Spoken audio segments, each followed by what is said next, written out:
This is some visionary shit.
some visionary shit.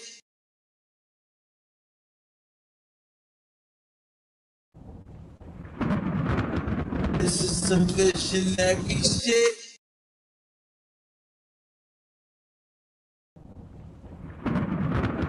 This is some visionary shit.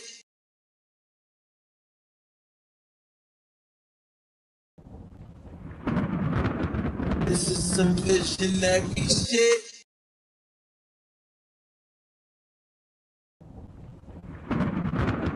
This is some visionary shit. This is some visionary shit. You want me to, oh, 'cause I just want you.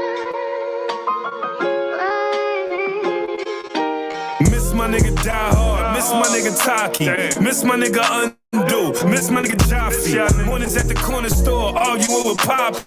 One time I was fucked up, Tiffy said he got me, put me on my feet.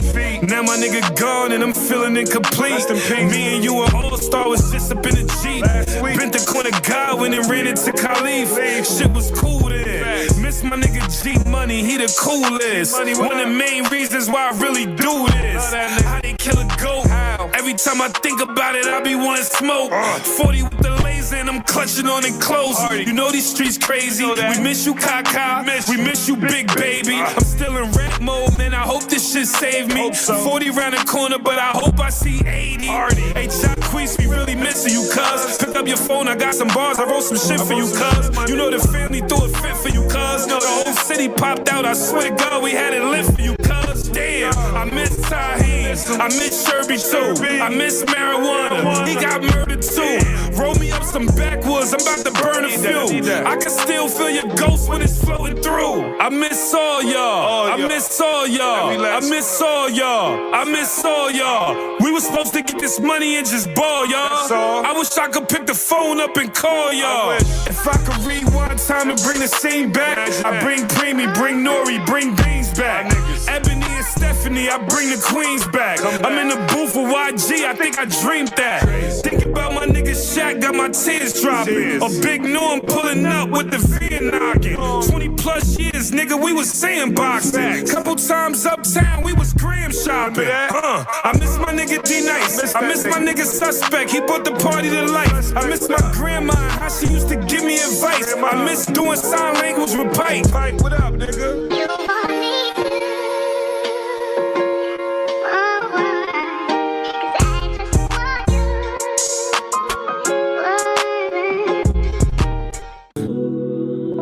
Yeah. It's Vito, baby. Thinking about ways to make you mine. Followed your Instagram, so I know you got time. See, you've been working, putting in overtime. I'm not trying to press you, but girl, you stay on my mind. Just being honest, I really want you, yeah. Talk to my conscience. This is some visionary shit.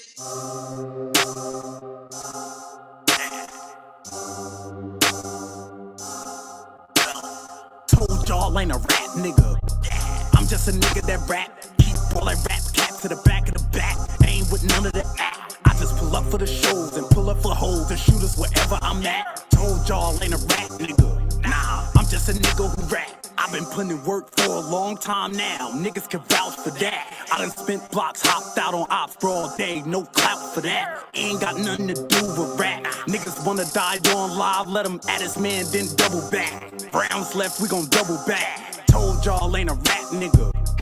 I just be into the facts. I just be into that slide and into the drama. Niggas could die after that. We can sit down and talk about the dollar. Dotted line, we ain't signing for that. We can sit down and talk about the dollar. Dotted line, we ain't signing for that. Told y'all ain't a rap nigga.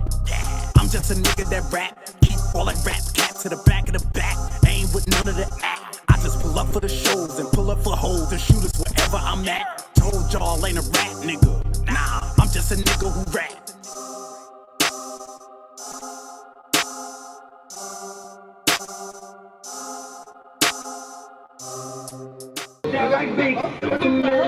You motherfuckers ain't smoking this.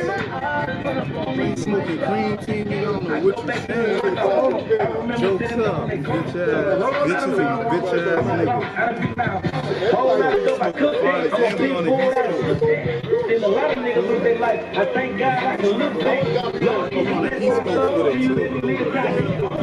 Tapped in the Cali too. Shout out to Ski. Shout out to Ski Big Cream. Shout out to my nigga Slim. Overseas. Twist.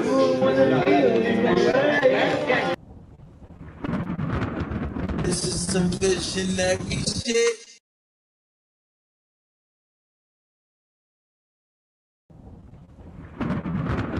This is some visionary shit.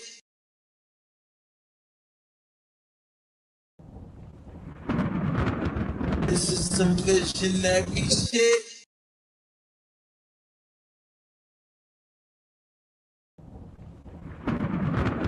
This is some visionary shit.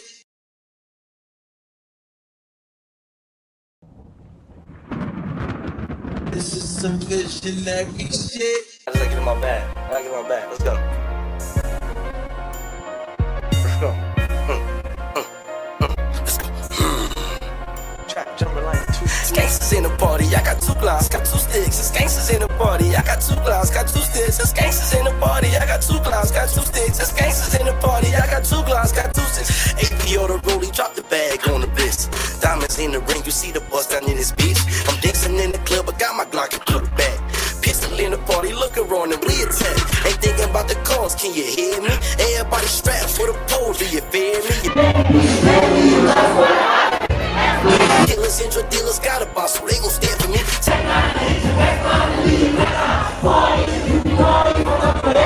AKs, I'm smoking grade A, I'm finna get mine. Fuck all this shit, my gun talk, I'm feeling one off. Hero, but he's Sub-Zero, I knock your mom off. Can catch you, stop all that hiding, don't try to run off. No ducking hiding, they heat me up and still I can't believe that I'm surviving. You got a lot of balls, cause I was you, I wouldn't try it. Your brother and your mama having dreams about you dying. I woke up on them stones, take off my mask and get defiant. That shit that's on my mind, I hope you don't think that I'm lying. Cause we gon' rock out, yeah, yeah. Cause we gon' rock out, yeah, yeah. It's gangsters in the party. It's gangsters in the party. It's gangsters in the party, I got 2 blocks, got 2 sticks. It's gangsters in the party, I got 2 blocks, got 2 sticks. It's gangsters in the party, I got 2 blocks, got 2 sticks. It's gangsters in the party. You already know that how we coming, we gon' eat you. And if it's beef with us, then you know we not gon' feature you. You already know.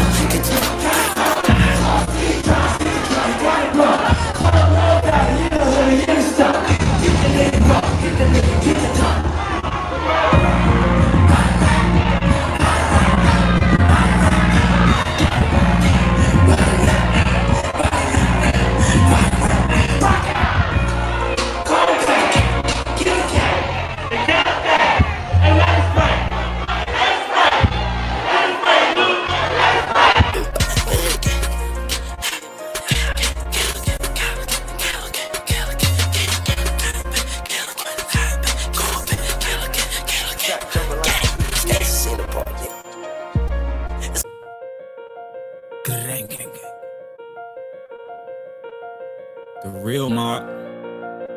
The real mob. I made this shit bull, nigga. On heavy H's. Oh, dog. I just made about 40K this month, it ain't no tax on it. You not trying to pay me for that feature, ain't gon' rap on it. Fuckers niggas talking about the gold back stamp on it. Niggas know they can't get close to me because my champ's on it. Made them watch me run it up, I paved the way, you know what's up. Serving, yeah, yo, counting up, them draft picks was number 1 back then, y'all was hating on them. Now y'all be waiting on them. Drop 3 takes back to back, I'm debating on them. Pussy niggas smiling in my face, knowing they don't like me, cause I'm probably putting dick in that bitch that he call his wife. God sent, you will never meet another nigga like me. Bitch, I'm buying land, fuck try and make my wrist ice. Look, I'm different, and I'm so consistent, there's no coexistence. God flow, have no competition, they like, no he didn't. No shit, west side, big shit, best eye, whacking shit, let's ride. I flame shit, left eye. Welcome to my city where these thotties getting cuffed. Tryna hide behind that poker face, then we gon' call your bluff. And y'all got these youngins thinking guns make you tough. Just because you brought it out the store don't mean that you gon' bust. This one for that hoe I used to love, and she play me, bitch, who broke? 4 pockets full, little baby, and my chick up. Just know I'm good, little baby, young OG. I really run my hood, little baby. I just made about 40K this month, there ain't no tax on it. You not trying to pay me for that feature, ain't gon' rap on it. Fuckers niggas talking about the go back stamp on it. Niggas know they can't get close to me because my champ's on it. Woke up to a phone call, my plug say he sent it. I've been having dreams of smashing models in that brand new Bentley. I might let my new bitch go spend a little 10 piece all on Fendi. For my ops, I let my shooter take off your top of that little fit. And I'm like, hold on, the whole city know what's up with me, hold on. Cause can't no rap niggas fuck with me, hold on. You think I'm slipping, boy, I'm clutch with it, hold on, hold on. Boy, I'm in the trap like 24/7, open all night like 7-Eleven. Try to rob me, that'll get you to heaven. Black dress for your moms and the suit for your brother. Hold up, let me go and pull up on raise. All these new rap niggas not even on my radar. Spit it like 100 drum. Hey y'all, fuck the Nazi, suck dick, low Adolf. I am not a racist, moving white like it's integration. Don't play with me, this is simulation. I am not a game, this a demonstration. Really got guns like Call of Duty. Max himself is a horror movie. Really got guns like Call of Duty. They said Max himself is a horror movie. I just made about 40K this month, there ain't no tax on it. You not trying to pay me for that feature, ain't gon' rap on it. Fuckers niggas talking about the go back stamp on it. Niggas know they can't get close to me because my champ's on it.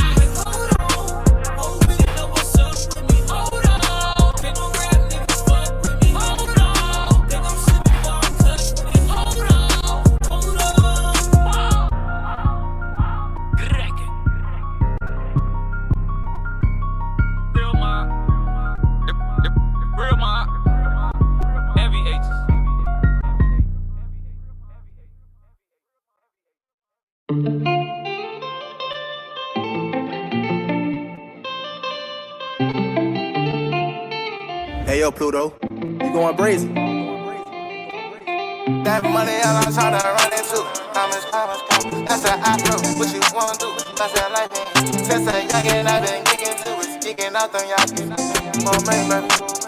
10% on top. That money all I'm tryna run into. Commas. That's how I bro, what you wanna do? Bust them like pinata. Since a youngin' I been tweaking too. Was geeking off them yappers. When they sign you, what you gon' do? 10% on top. That money all I'm tryna run into. Commas, yeah. Ooh, yeah. Commas. That's how I bro, what you wanna do? Bust them like pinata. When they sign you, what you gon' do? 10% on top. Get the money, get the dough, and shit to debate about. Got a lot of haters on my plate, make if I see the blitz, I'ma take them out.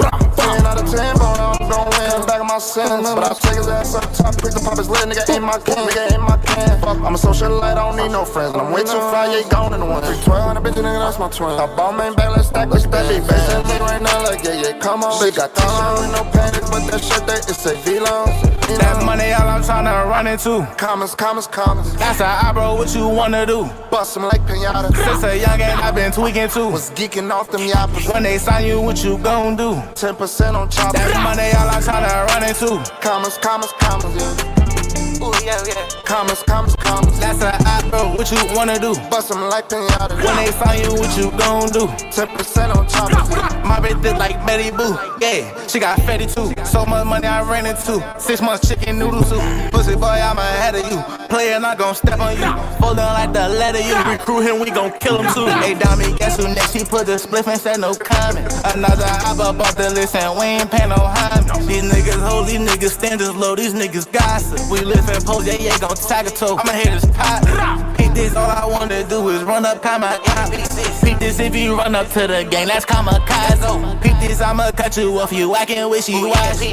Peep this, and I'm riding with it. Fuck if you don't like that money, all I'm tryna run into. Commas. That's how I bro, what you wanna do? Bust them like pinata. Since a youngin' I been tweaking too. Was geeking off them yappers. When they sign you, what you gon' do? 10% on top. That money, all I'm tryna run into. Commas, yeah. Ooh, yeah. Commas. That's how I bro, what you wanna do? Bust them like pinata. When they find you, what you gon' do? 10% on top. That money, all I'm tryna run into. Commas. That's how I bro, what you wanna do? Bust that like me. Since a youngin' I been geeking to it. Geeking out them yappers. Oh man, baby. 10% on choppers.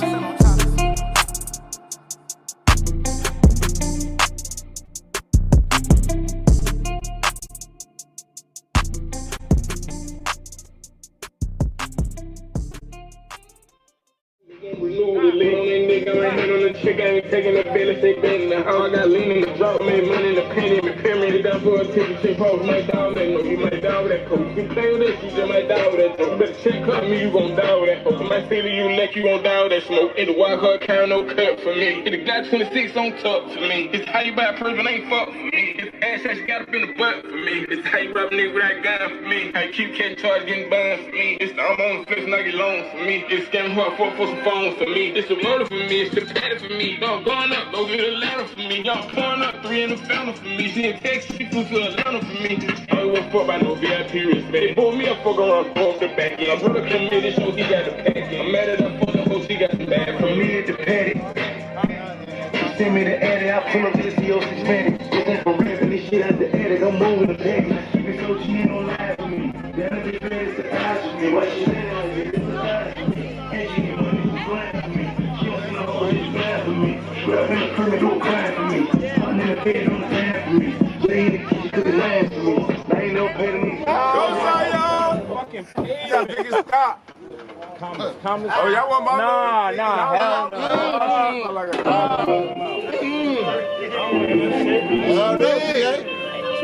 Hell no! I should have. Bald head niggas wanted. Y'all dreadhead niggas used to have it. Then us wave head niggas had it. Now the bald head niggas got it. Now don't get me. Don't get me. All-Star Weekend, you don't want to get me. You don't want to get me. All-Star Weekend shooters is out here. All-Star Weekend. All-Star Weekend. Play it! Y'all niggas better get a kill. Play it! Like a house.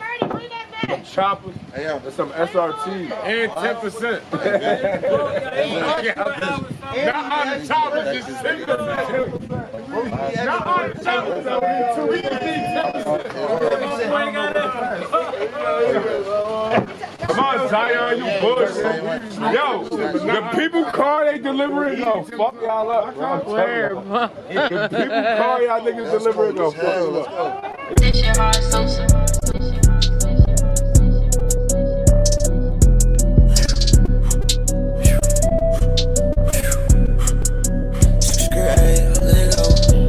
I heard what he said, but he ain't saying nothing. He ain't chop bullets if he acting like he playing us. Run up on that bitch, it ain't no laying up. I come from the church, but you get ripped, this shit get dangerous. I heard what he said, but he ain't saying nothing. He ain't chop bullets if he acting like he playing us. Run up on that bitch, it ain't no laying up. I come from the church, but you get ripped, this shit get dangerous. Up top, don't think these niggas wanna play with us. But you know we keep them dirty 30s, couple K with us. If we catch a whip, I bet we spread it up. You can hold it, clip them fish, a little ass for no fade from us. I got all my feelings in my bag and I done ran it up. Got these bitches all up on my dick, they tryna suck it up. Bitch, I'm with my gang, you know these niggas don't put no bear in us. And if I catch her up, I grab my Glock and I'ma air it. We gon' head up, he ain't added up, so we bet it up. Bitch subtracted one, 50 shots out the strip, but you ain't added up. Toe tagging, DOA, bitch, we gon' bag him up. And this bitch was slime, so he had it up. He with the beat, I jump on him, I'm gon' bag him up. I speaking on the bro, bitch, we gon' bag him up. 7 shots to his face, so that shit added up. And his mama missed a baby, so she bagged up. Spin the block and hit that bitch, we gon' tear up. 50 shots start the ring, they gon' get up. Everybody talking gay, bitch, we gon' let up. Bitch, you 30s in the already is that bitch in the blessings. I can't fuck with rappers, so I know most of them be capping. Yeah, we keep them sticks, but on that strip, no, we ain't lacking. Go pick up a brick, I know you shit, no, you ain't having. Can't wait to catch you bitch niggas in traffic. How the hell he pull up with a stick, that's automatic. We catch her all damn bad and doing next 30 shots, ain't got the rich. They don't really want no steady, Most of these niggas be acting, my yours be back back. Yeah, you can get hit with the Mac 10, they gon' be acting back. Most of these niggas be acting, my yours be back back. Yeah, you can get hit with the Mac 10, they gon' be acting back. I heard what he said, but he ain't saying nothing. He ain't chop bullets if he acting like he playing us. Run up on that bitch, it ain't no laying up. I come from the church, but you get ripped, this shit get dangerous. I heard what he said, but he ain't saying nothing. He ain't chop bullets if he acting like he playing us. Run up from that bitch, it ain't no laying up. I come from the church, but you get ripped, this shit get dangerous. This is some visionary shit.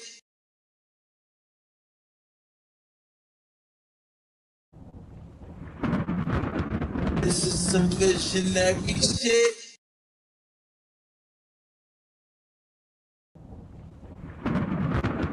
This is some visionary shit.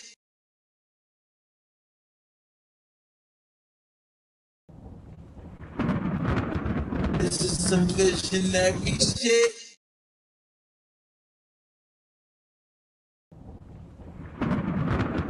This is some visionary shit. Yeah, boy, braids on day, we trapping all day.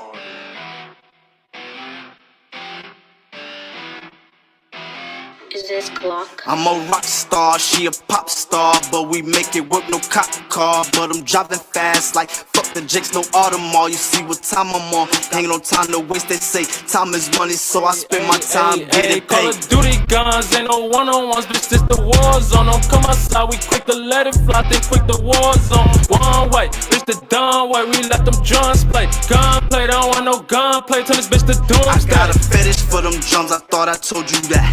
Once this chopper hit his ass, no ride can bring you back. Fuck that nigga, he dead. You heard what I said. I would've paid for the hit, but I got the stick, so I did it instead. I'ma shoot something I don't do, running this Dior. Kicks a rapper, but I still a mess up and kick your door quick. And baby slide, he lead a scene a mess, he get 'em more hit for love of crime. You know that I'ma spend this Glock, don't do a man. Hey, Rose, we got these niggas, ain't got no time to wait. Ski mask and Nike text like nigga with a say. Get a dog or go to church. Nigga, if you scared, had them begging for us like, but we still left that nigga dead. Keep a 9-0, leave him John though. I'm on for Adderall, dumb hoe. I told her bring a friend, we finna have a boy. Ain't trippin' by no bitches, me and Loco, we done had them all. New bitch, she a college bro who scam out them designer stores. No cap, yeah, we done had them all. Guns clap, round of applause, slat in the cut here, knock you off. Hey, honcho, show these niggas on me ball. Ain't Cupid, don't got no cape for, ain't playing Captain Saberhawk, no kizzy, I don't date hoes. Just dunk them, then I pass them off. Just dunk them, then I pass them off. We switch route, trade them off. Shit, that little bitch, nasty whore. Who know her role and play a part? Go dummy for that money between the Glock and the hard I place. got on and brought my niggas guns to make sure that we all safe.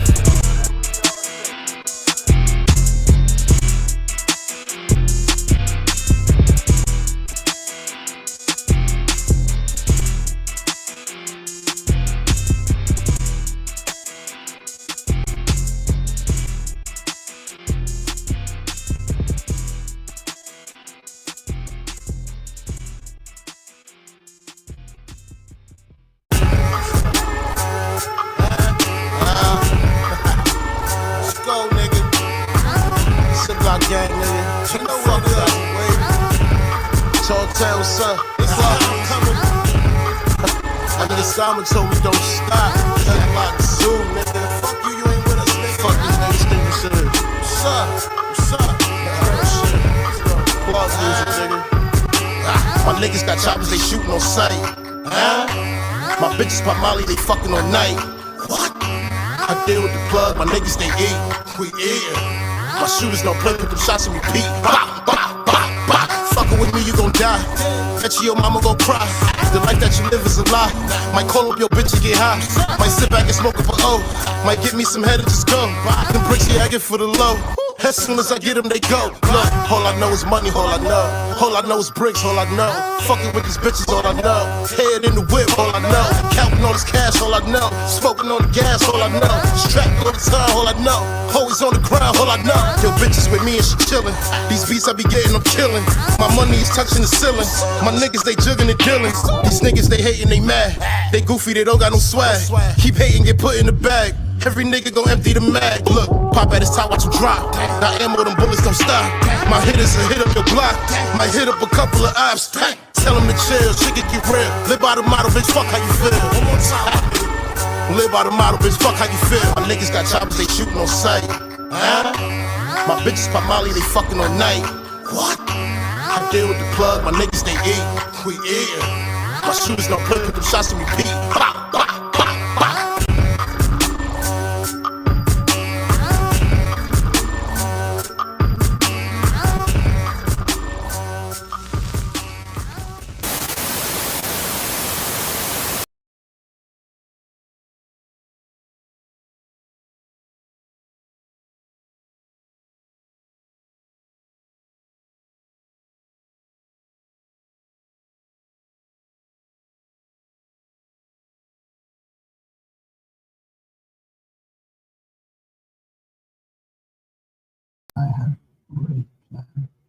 Sure.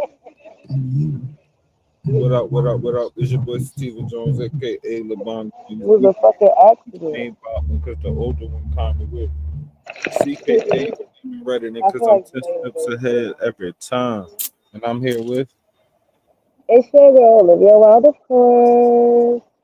and this is Rolling with Sativa. What up, Liz? What's up? Chilling like a villain. We just gotta start our own. How was last night? I'm about to say, you got chickens at your crib? No, I heard chickens too, though. You don't got chickens over there? Huh? Is chickens over there? Because I fucking heard a cock-a-doodle-doo too. Oh, no. That wasn't I me. don't got no fucking chicken.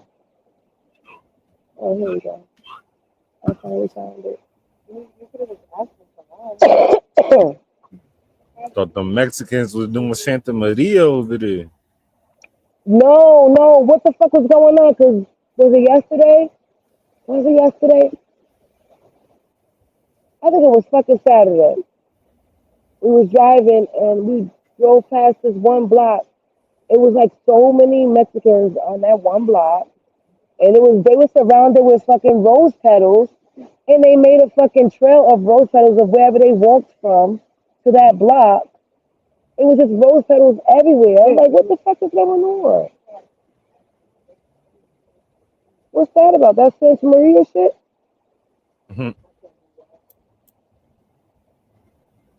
I don't know, man. Niggas be sacrificing this shit so they won't get caught by ice. Get the fuck out of here. That's probably what the fuck was going on. Because I ain't never seen no shit like that go down in the city. I ain't never see that. Never Yeah. saw that.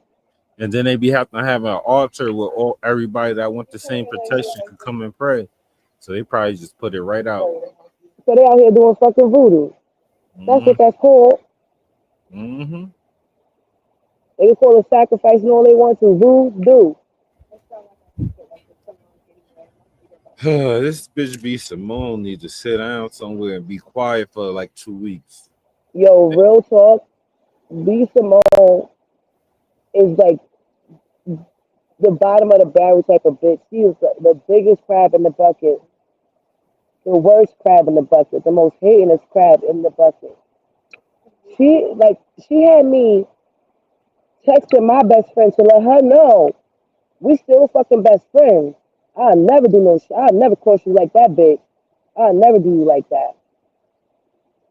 They say I let my best friend know I'll be out here at 2 o'clock in the morning. I don't give a fuck if I'm in bed ass naked. If I gotta come naked, I'm coming. After you watch this girl car get repoed, her lose her house, her argue with her parents, and for her to get an opportunity and you feel some type of ways, your first thought is a problem. Not to mention the fact you ain't help her out her problem. The fact that I mean to be talking to the girl about donating money. Huh? This is my microphone. Nothing. I'm smoking outside. People talking. To be talking to the girl about donating charity while she gotta go through all this is crazy. And then for her to actually get an opportunity so that could make sure she don't never have to go through that again. You sitting there, I call her back, I feel convicted. You don't feel convicted, you feel jealous, bitch. Like what the fuck kind of shit is that? Only because I wanted us full of hate and envy. That to be an opportunity for the both of us. Fuck out of here. Look. Why you ain't sharing none of your opportunities? I know you're not interested. Why you ain't sharing none of your opportunities? That live. Yeah. That's like me and you doing this podcast. I'm getting Nah, that's some dirty work. I don't even want to talk about that. Don't even put that out in the fucking universe. You feel me? I feel you. I understand where you was going with that and everything. That is so disrespectful. And then for you to actually, or me to actually really get an opportunity, and you just call and say, "Oh, I feel convicted." What? Now, Fish, I feel like that. sauce, bully, I told him it's 2414. Let's see if it goes through. Let's just see. Who knows? Let's just see. Let's just. Got $500 braids in your head talking about you gotta go shop at H&M. Start wearing your Yeah, real. first of all, shop. I don't give a fuck where you shop at. I don't. I don't like. Why she care? Why does she think that we care where she shops at? Like, you can shop at H&M or you can shop at fucking Berlin. Where? What the fuck she was at Bloomingdale's? Who gives a fuck? Bitch, you Who go to gives a fuck? Warren Mills and we don't give two We shits. don't give a fuck. We don't give a fuck. We never give a fuck. We never Broken. say, "Ooh, what the fuck B Simone wearing?" I wonder what B Simone got on today. Nobody was saying that.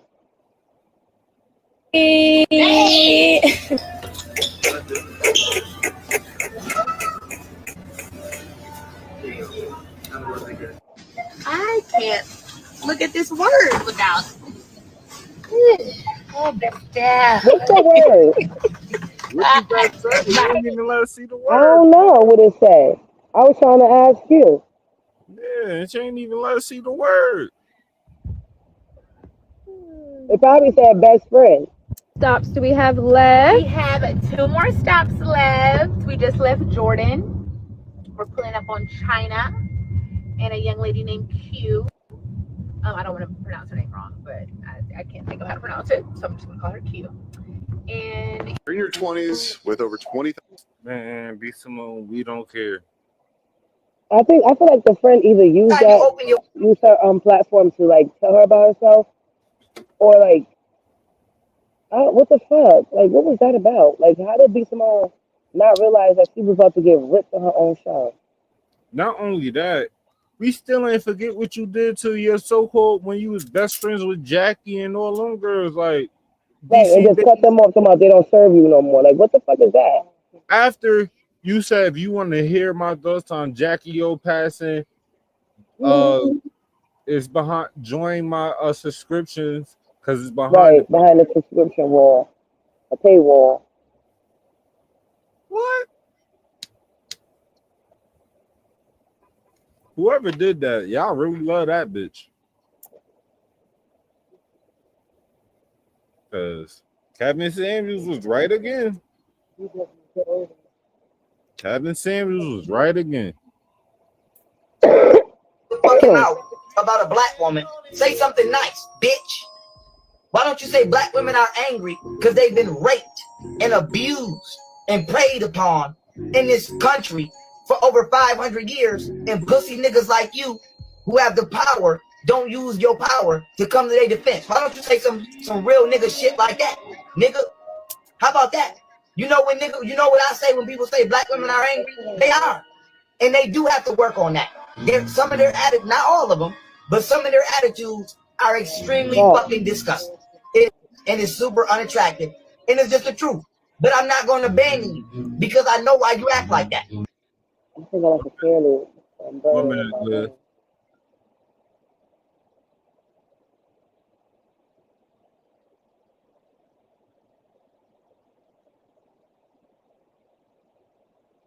What happened? I wanted to be blown out. Because Nana always in my room, and I tell them all the time, don't have her in my room, and they don't fucking listen.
Yeah.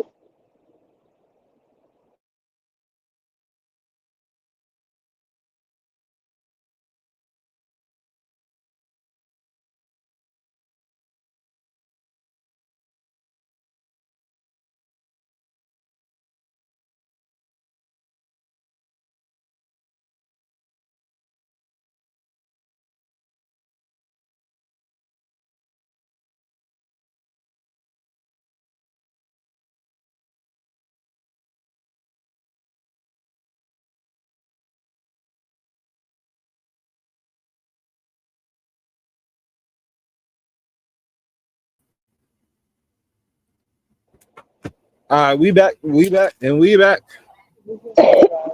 I had to say goodbye to my kids. They're going away for a little bit.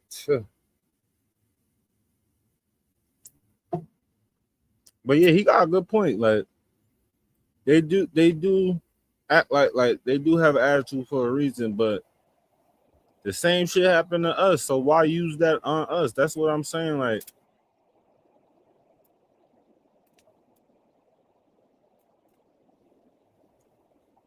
I don't even want to get into that. Because you've been brutalized, you've been raped, you've been oppressed, and you still get oppressed by your own man who doesn't find you attractive because he's chasing a fucking white woman or something exotic. So I would have an attitude too, my nigga. You can't say that. You can't use that. You can't use that. You can't use that. The attitude. I'm gonna just say, okay. You have a point. You have a point, good brother. I ain't even gonna argue with you. You was cooking enough for me to just let that meal simmer. You feel me? You hit those, holler on that, and I ain't hit those, so I understand. Homeless, and I'm like, that don't make any sense. A mirror butterfly need to find so she homeless, can't take care of the kids. Wasn't her son beating her ass or daughter or whatever? What? Remember we did that video? Oh, I'm having such a hard time parenting my child. Do anybody know what to do? Because I'll be trying to talk it out and don't be working. So, and now you homeless, you just all around fucked up.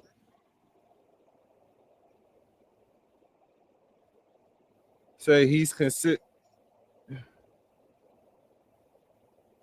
homeless claim says he's considered because Trump might not let her back to the U.S. I send a mirror with thousands every month. You say, I'm about to say, you doing cheaters. You got the bag now. You better be sending that girl, man.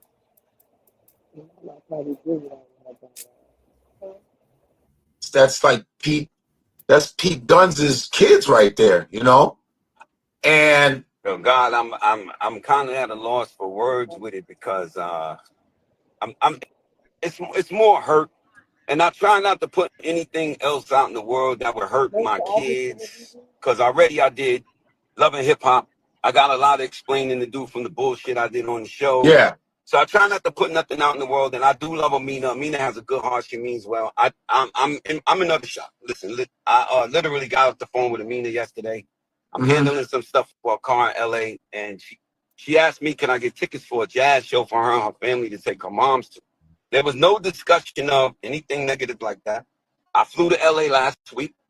And you moved her out. You were helping her move. This is the plan. The plan was she's going to move to Germany for a little bit for her sister to give herself a break. I didn't really necessarily like the idea. So she wants to move her instruments and her vanity set into storage because the furniture is fucked up. I mean, the furniture, a dog and pissed all over everything, bed, everything. It's nasty. So throw that shit in the trash. We'll start over when you get back. So her friend has an Airbnb. So I'll pay the rent up in the Airbnb for a couple months until you get on your feet and just stay there. Yeah. Boom. That was the plan when she come back. I wanted her to do that. I didn't want her to leave. I really would rather have done that because of two reasons. One is that's like a vacation. You get to go sit down for 2 months and chill and then come back and I still got the same. So let's just pay the shit now and stay. The other reason is Trump may not let you back in this motherfucker, Amina. You know, and you and I know why. So now I will have to fly in to LAX in the event that they don't let you in to get my kids, because I'm not gonna, I wouldn't want that to happen. Right. So Amina says to me, Peter, if they don't let me back in, it's just meant for me to stay in Germany. I literally had to sign for my kids to go. I wasn't comfortable with it. Not at this date and time with what's going on with ICE and all this crazy shit. Hence the reason why we married. Anyway,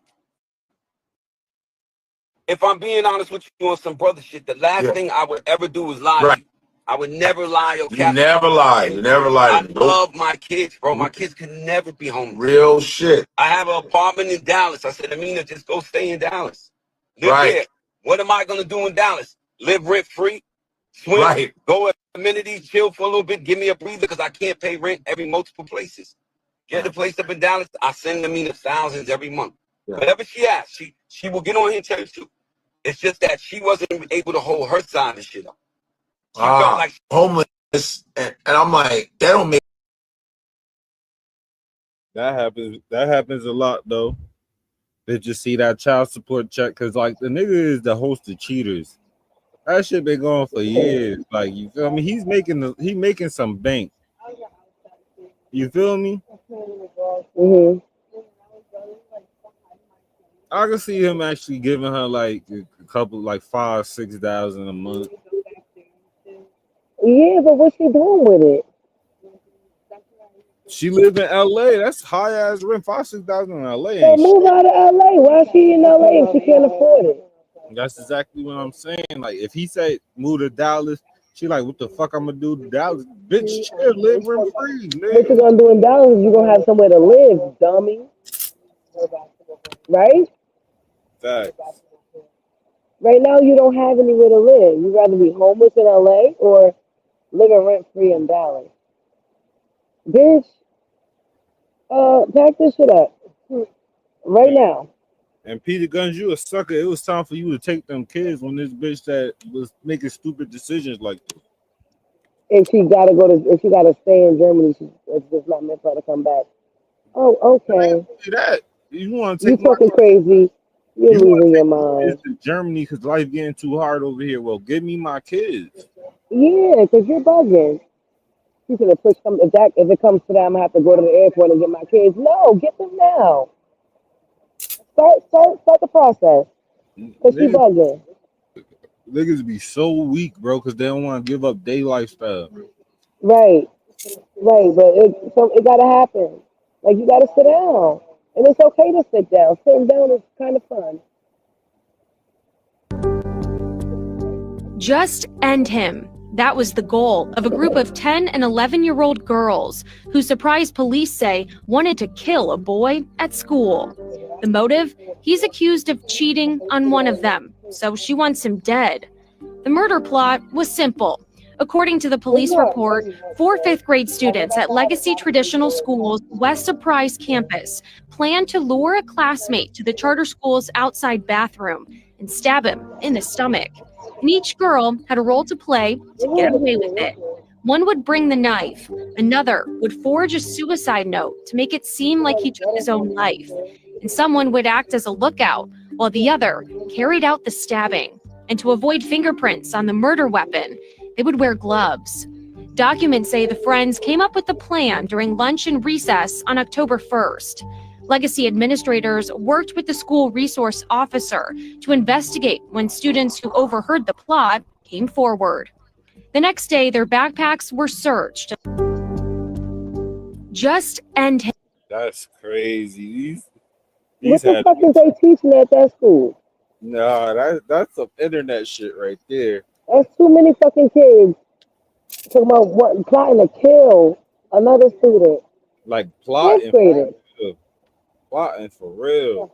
Fifth graders. Just want to in their life right now, and in his too. That's crazy. Fifth graders. What is in the fucking McDonald's? Fifth grade too. Well, it could have been 10 and 11. Like, nah, them 11-year-olds got left back. They made the stallion as a transgender. I'm saying that a stallion is a male horse and a mare is a female horse. What kind of black woman would work so hard to put an innocent black man in jail for a crime he didn't commit unless she was terrified about what he may say? You were the star. Kelsey was just your attaché. Yet he seemed to be interested more in Kelsey than he was in you. And you had a big problem with that. Maybe he just liked real. That's why you couldn't get him away from Kelsey. Maybe he didn't want to play Star Wars with you. Maybe that's why Nikki pulls your fucking chain and you bow down. Maybe you ain't have a problem with crawling down there between Nicki Minaj's legs for that because you was already used to eating pussy. I tell you what I do know. A transgender person who is afraid to come out of the closet will lie about anything to keep their tea. Then Meg Thee Stallion is a transgender. Feel me? I keep telling y'all all this T shit that y'all doing. Y'all just bigging them up. Yeah, like I feel like Megan the Mayor would have been a better like name, especially since a mare is a female horse. Why would you pick the male horse, Meg the Stallion? That is kind of fishy when you think about it. Megan the Mayor.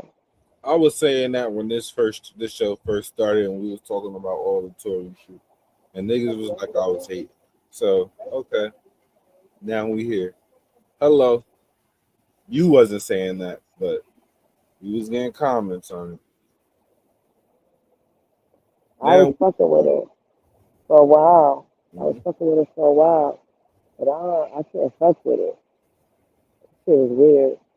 And anything be happening, it's fucking highly weird. Asian kids get caught after school stealing YN's car. Don't fuck the legs up. Fuck the legs up. Bitch ass. Fuck the legs up. That man, young boy. Don't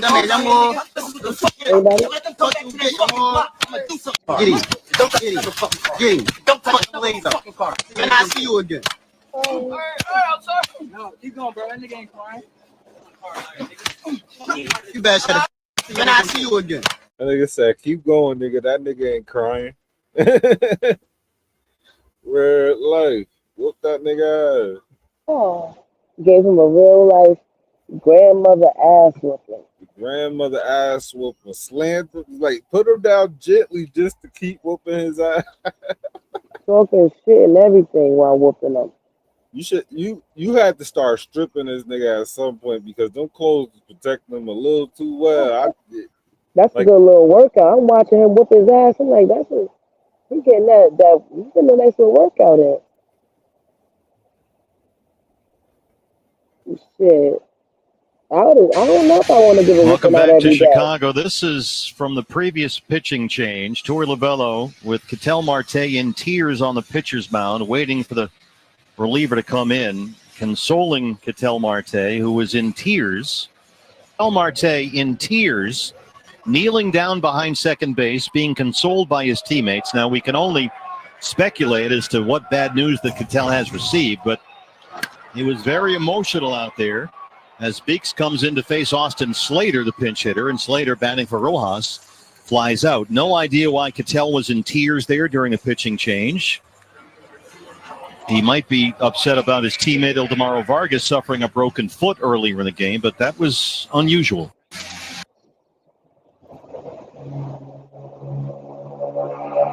What's up? Them fans be doing anything to throw you off your game, bro.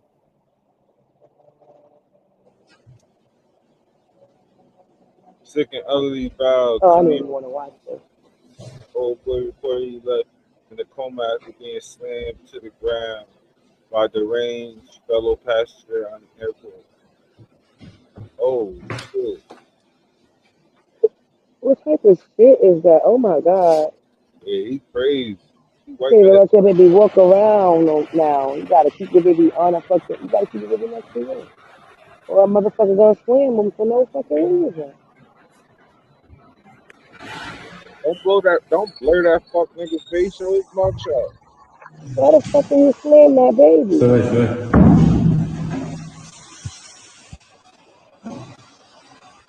You red as fuck though.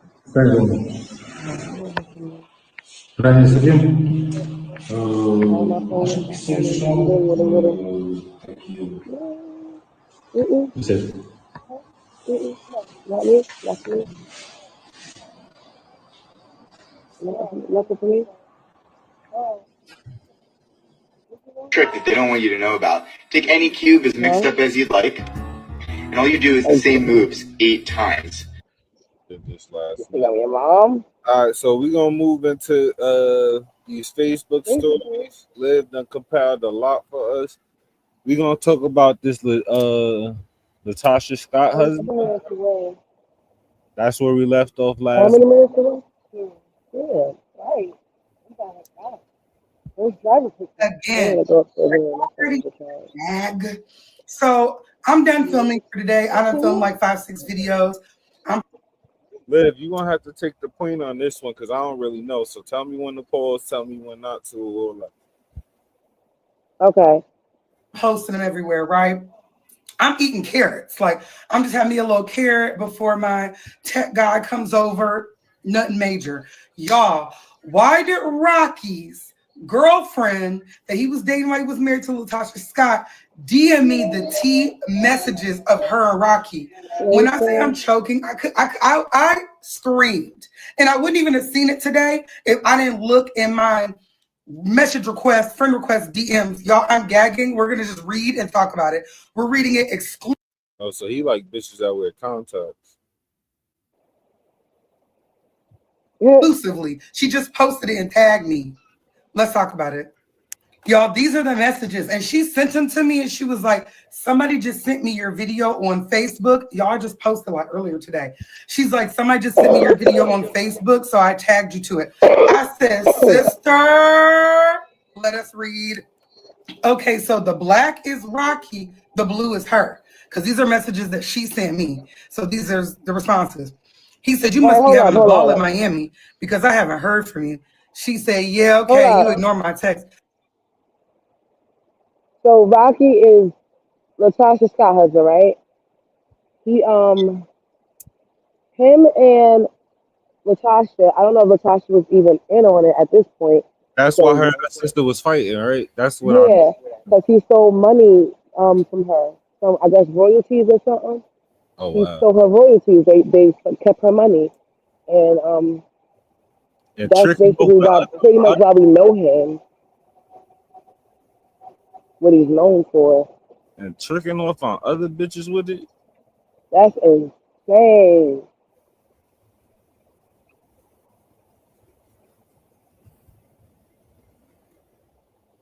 All right, so keep going. Yeah, go ahead. He said, woman, you not once hit me while you were there. So obviously you were totally engaged in what it was you were doing. Not once did you say, call, or try to let me know anything. And you knew I was already in my feelings. Now, when I text you, you say, yeah, okay. Player. I like her. When you text me, you say, yeah, okay. You should be happy your man is mad that you were gone. That means more than you know. I'm whooping your A when I get back, period. Then I'm eating it. Hey, yo, what? He sent her 1,000. That's insane. First of all, you're somebody's husband, and you gonna tell another woman you gonna beat her ass, and then after you beat it, you gonna eat it. Nah, First of all, you're a man. He'd have been eating the 17 piece I was giving him. It was you should be happy your man is your man. Your man. How are you her man and you have a wife? Cat Williams said everything gonna get revealed. He said it. I don't know if it's about everybody, but it's little shit, big shit, lot of shit. Nobody's home is safe. $1. Okay, in that corner. Then we're gonna read the ones to the right. He said, hey baby, I'm at the studio if you wanna come. She said, okay, I'm just coming in from Walmart. I'm unloading these groceries and I'm on my way. He said, hit me when you're on your way. She said, okay, I'm on my way.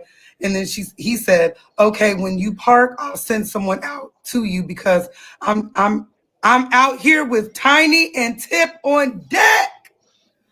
Ooh, he was out there with Tiny and T.I. Said, okay. She's like, I'm here looking for a parking. She's like, I'm gonna send my guy out to get you. Hold on. She said, okay. He said, you order some food, baby? She said, okay. She said, order you some food, baby. He said, okay. She's like, I'm starving. Do they have salad there? She's like, yes, I think I remember seeing salad. What kind you want? He's like, I hit you in a minute. And then she must have lost service or something. She said, baby, just letting you know where I'm at the bar. She was like, okay, charge it to the room. Don't pay for it. I'll be over there. So clearly they got a hotel. He said, okay, baby, order me some fries and a salad with olives and vinaigrette dressing and see if they have pickles. She said, okay. So what kind of vinaigrette? Red grapefruit or Creole, as long as it doesn't have dairy. Because he's an older man. She said, baby, you good? He said, they giving you a copy of the ultrasound? What's happening now? She said, nothing. I'm by myself, just waiting on the doctor to come in. Wish she'd hurried up. I'm tired. So they did have a baby on the way. He knew about it. So that's tea. And Latasha Scott, when she went online talking about this, she just used to be like, our relationship is open. No, he has a girlfriend. Do you have a boyfriend? Are you open? She said, y'all want the truthful story time? I might have to break this down. So she's going to be breaking it down soon. I just had to spill the tea before anybody else. This is Lipton. Who's the Girl, get that shit. Latasha. Hey. Shout out to Chrissy with the info. Yeah, it's like she doing her thing right now. Anything else before we leave that topic, Liz? I just think they need to. I really don't give a fuck about none of this shit, the cheating shit, the scandal, all of that shit. Like, I don't give a fuck if he tricked off on the money or whatever. Give that lady her money back. Oh, shut up. Give that lady her money back. That's it. Nah, you got to spend her money so she get to tell her story. You get to shut up. How about that? How about she get to make all the money you spent off telling the story how she want to tell it? Right? Right. That's fair. That's only fair. Shut it's up. Really not, but it's really not, but it'll make it all right.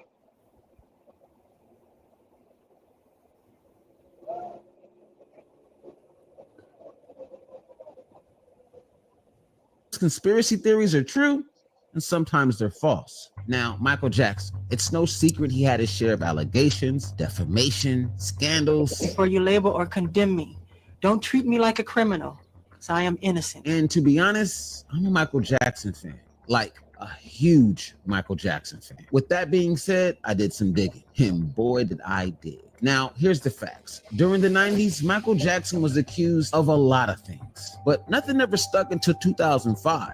At 12:05 today, Michael Jackson was Not for nothing. Your teeth being that color and you got braces is crazy. What? taken into custody at the Santa Barbara airport. He was famously arrested and ultimately went through the most publicized trial ever. In the last few weeks, a large amount of ugly, malicious information has been released into the media about me. And after hundreds of interviews, this nigga got braces and then his teeth color, like they don't whiten your shits for you when they give you braces. His braces in his mouth? Mm-hmm. thousands of hours of investigation by It's so yellow.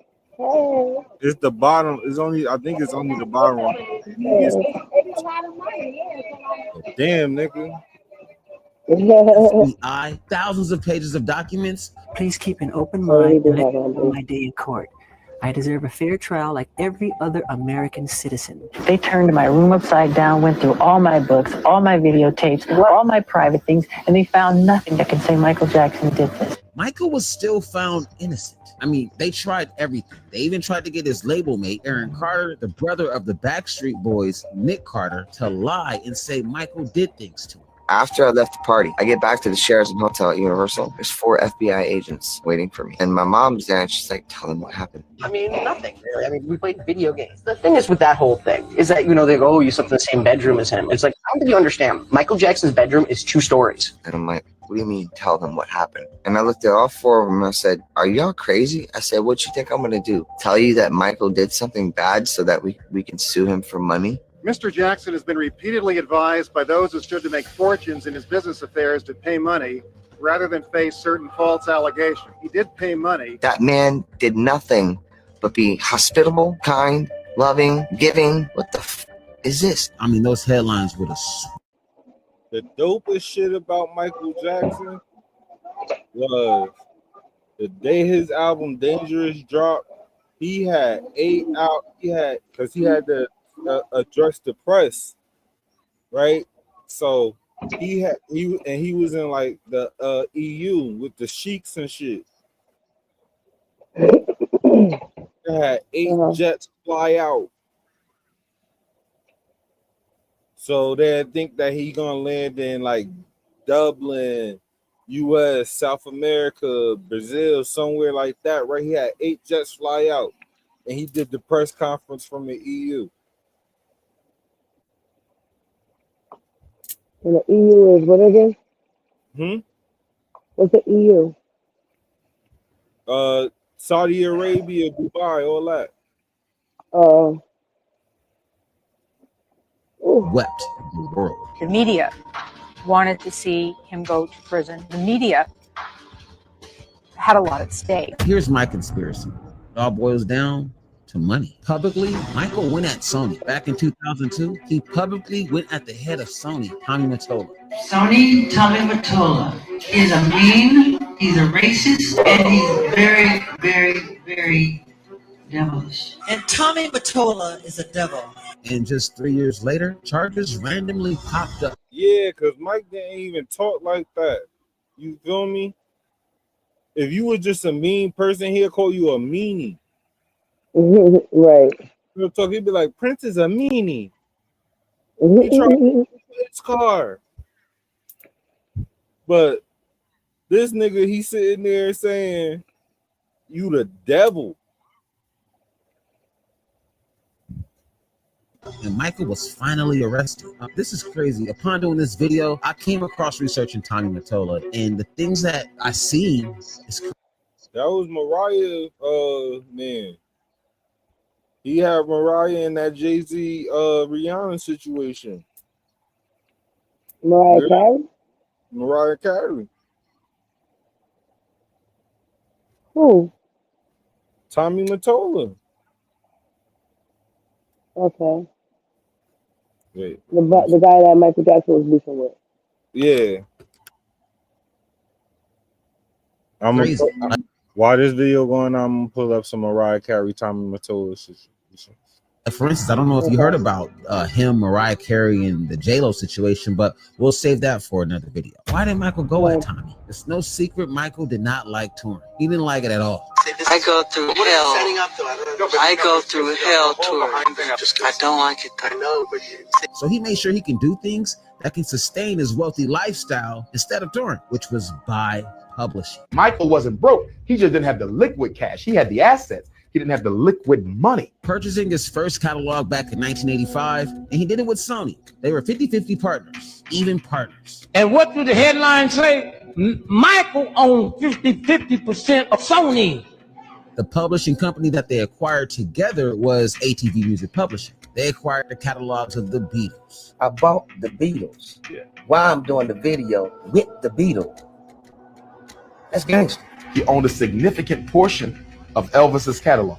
Who's more popular than them two guys? Little Richard, Chuck Berry, the Supremes. Then years later, he purchased another major publishing company, Famous Music Publishing. He owned Babyface, Beyonce knows, Eminem's, and it goes on and on and on. He owned Shakira, AC/DC, Sly and the Family Stone, the Jackson 5, Boyz II Men. Michael was ahead of his time. I mean, he's seen things in music that a lot of people weren't able to see. Michael was not only one of the greatest musicians to ever live, these early moves made Michael one of the most smartest musicians to ever live. And if all this was sold today, the estate would probably get between 40 and 50 billion dollars. I own half of 40 and 50 billion. And this was in 2011. Dick Gregory died in like 2012, 2013, like type shit. You feel me? Yeah. Sony's publishing, and I'm leaving them, and they're very angry at me because of it. He understood early in his career that the record business, they don't really care about you. The record companies really, really do conspire against their artists.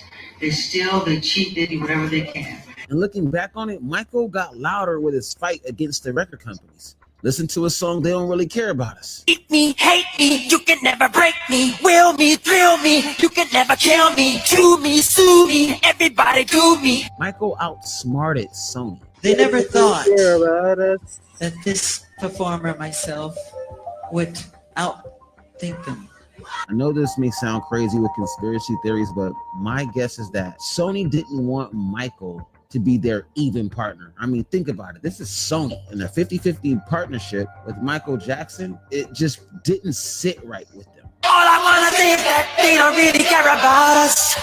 I mean, just think about it. Sony Music Publishing, the first quarter of this year alone, they brought in $2.18 billion.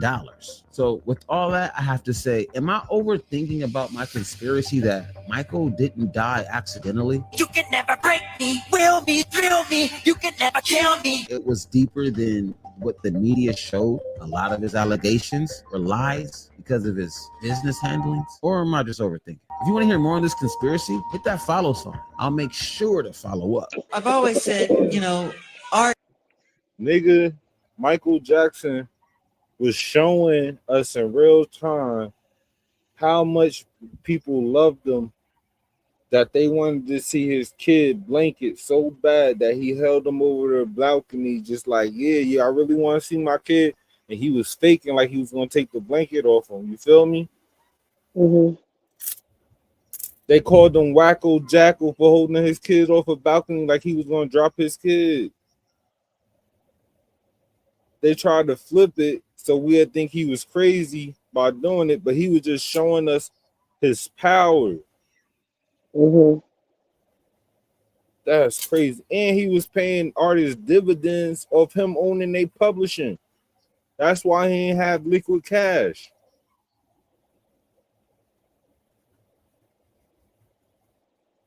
Mike was crazy. They was making money from the record company and money from Michael Jackson. He was owning their publishing, so like he would make money off it. That's basically him claiming publishing checks for a whole bunch of artists. Mm-hmm. You feel me? It when music was still at CDs at that point too. You gotta think about it, like it was before like music became worthless. To a certain extent, like niggas only making $3,000 off of SoundCloud unless you getting millions and millions of listens. Like you feel me? I mean, now SoundCloud off Apple Music and all these niggas. Like you feel me? Mm-hmm. So Mike was like making money off their CDs, shit being put in commercials, shit being in movies, all that shit being put in games. He was making all that type of money.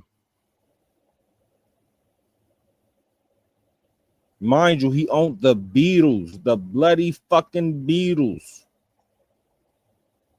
Mike was that nigga, but he ain't have liquid quiet cash because he was giving the money back to the artists and then just like using that as credit lines and shit to buy shit. Like, you feel me? Mm. And he had a sheik, the same nigga that ended up marrying Janet. That was Michael's friend. Okay. Mm. All right, so this is Tommy Mottola and Mariah Carey situation right here. Following Mariah's 1990 self-titled first album, she dated Tommy Mottola in the early 1990s. Music superstar Tommy Mottola ran Sony Music. Dating in 1990 led to marriage. On June 5, 1993, Mariah and Tommy married in a spectacular ceremony at St. Thomas Episcopal Church in Manhattan. Tommy married Mariah at 43 and 23. Celebrities and entertainers attended the opulent wedding. A magical relationship began. This nigga was 43. He was 20 years older than her. He was a straight 20 years older than him. Hey, yo. Miss Mariah Carey, after her first album, The Mariah Carey. Again, Tommy's dominance limited Mariah. In her 2020 memoir, The Meaning of Mariah Carey, she called her marriage oppressive. Tommy ruled her life and forbade socializing. Mariah suffered professionally and personally from marriage. Their anxiety mounted as she won. Mariah claimed in post-divorce interviews that her growing relationship with Derek Jeter during her marriage to Tommy precipitated their breakup. 5 years of strife led Mariah and Tommy to divorce in 1998. After separation, Mariah sought personal and professional freedom. Following Mariah's 1990 self-titled first album, Feel me? That's the story of Tommy Mottola and Mariah Carey. It was a lot more shit going on, but Mariah got some money. That's right.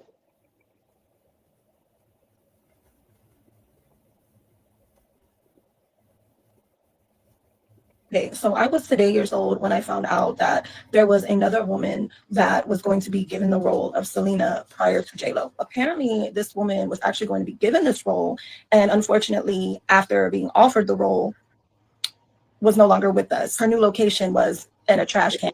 Now, not only was the new location in a trash can, but that it was set on fire.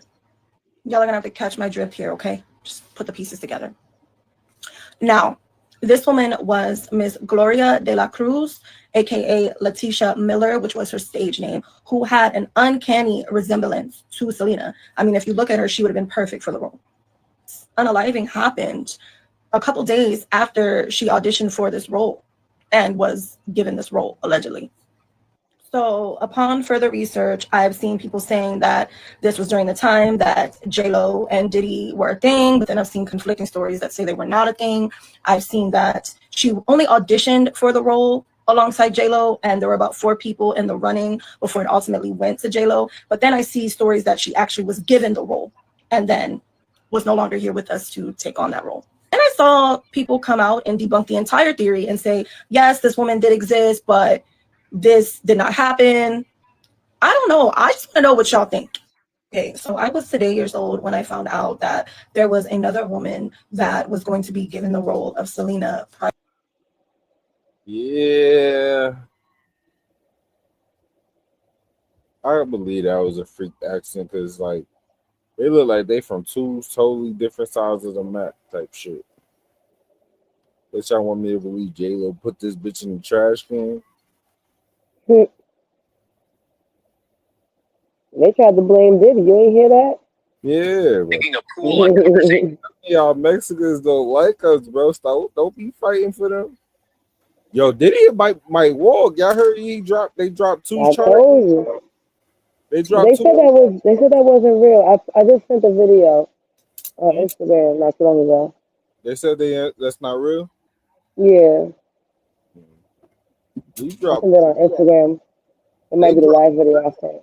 if they had, because I heard the 2 charges and I'm like, if they dropped those 2, then that's crazy.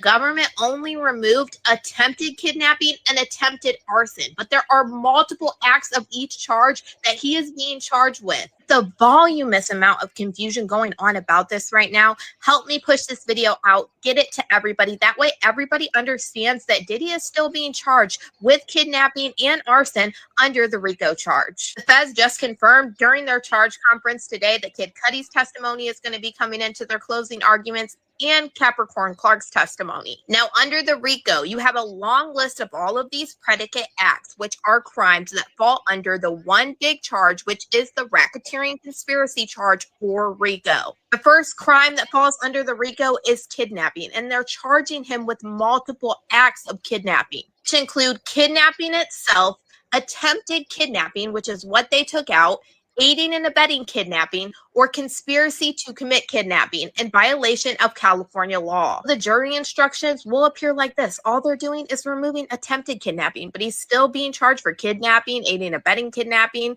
or conspiracy to commit kidnapping. And then he's charged again with the same exact crimes, but under New York law. And same thing, it would just remove attempted kidnapping. The same thing when it comes to the arson of Kid Cudi's car. Diddy is being charged with multiple acts of arson that include arson, attempted arson, which they took out, aiding and abetting arson, or conspiracy to commit arson in violation of California law. So all they're doing is removing attempted arson, but he's still being charged for arson, aiding and abetting arson, or conspiracy to commit arson. There was technically never any charges dropped because all of these crimes fall under one charge, which is the RICO charge. The arson and the kidnapping never went anywhere. Diddy is still being charged under RICO for these crimes.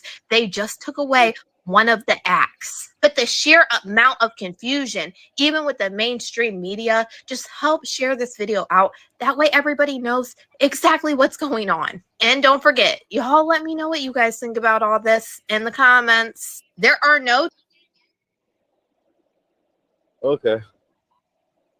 people inside. The Miller family in Dayton began digging for a pool, but found a sealed Cold War bomb shelter from the 1950s. We opened the hatch, and there were people down there, pale, staring like they'd never seen daylight.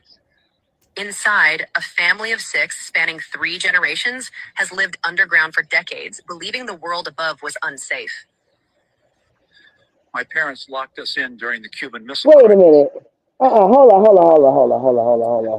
on. Pause that.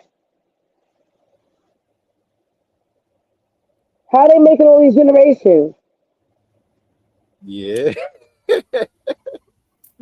The Cuban Missile Crisis was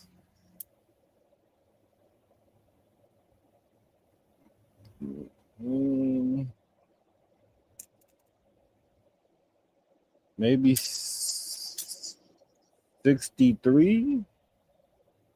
Is they down there schooling each other? How many people is there? It says 6. Living on 3 preserved food and generations of people. 2 generations? 3. Oh yeah, they was fucking. rainwater, they maintained a strict routine, unaware of the modern world. We're working with social services to help them adjust. They're in shock. But healthy. Emerging into 2025, the family is stunned by simple things like bright sunlight and fresh fruit. They tried an apple and cried. They said it's the first fresh food they've ever tasted. From a pool dream to a hidden past, this backyard unearthed a family frozen in time. Digging a pool uncovers a hidden bomb shelter with people inside. The Miller family in Dayton began digging for a pool, but found a sealed Cold War bomb shelter from the 1950s. We opened the hatch, and there were people down there, pale, staring like they'd never seen daylight. Inside, a family of 6 spanning 3 generations has lived underground for decades, believing the world above was unsafe. If they ain't birthed a girl, it would have been a fucked up situation. Oh my God. Why they avoiding the elephant in the room? How where did this 3rd generation come from? That's crazy. Because the 1st generation, okay, we get it. They probably was married. 2nd generation, they done had their kids. That 3rd generation, that one is a little weird. It probably was 4 generations in there, and the parents had to die. After the 2nd generation, after they kids produced with each other the 3rd time, it was like, I bet. And then they had babies, probably little babies in there. Jesus Christ, buddy. Little fucking, oh my God. Oh my God. How is they doing this? How is they doing this? That's how you know. I mean, back in the day, you didn't need all of this stuff that we need now. It's nature versus nurture. They had to keep going. They ain't know nothing, and their bodies had urges. They ain't had nothing else. They thought it was only them. No. That's fucked up to say, but they thought it was only them. That's not a good thing. That is not a good thing. I'm gonna keep it to you like this. I would have been, one of them babies, a couple of them, the second and 3rd generation, or the 3rd and 4th technically might be a little fucked up. Yeah, that's what I'm saying. All that inbreeding. Yeah, that's not okay. Now they on the real world.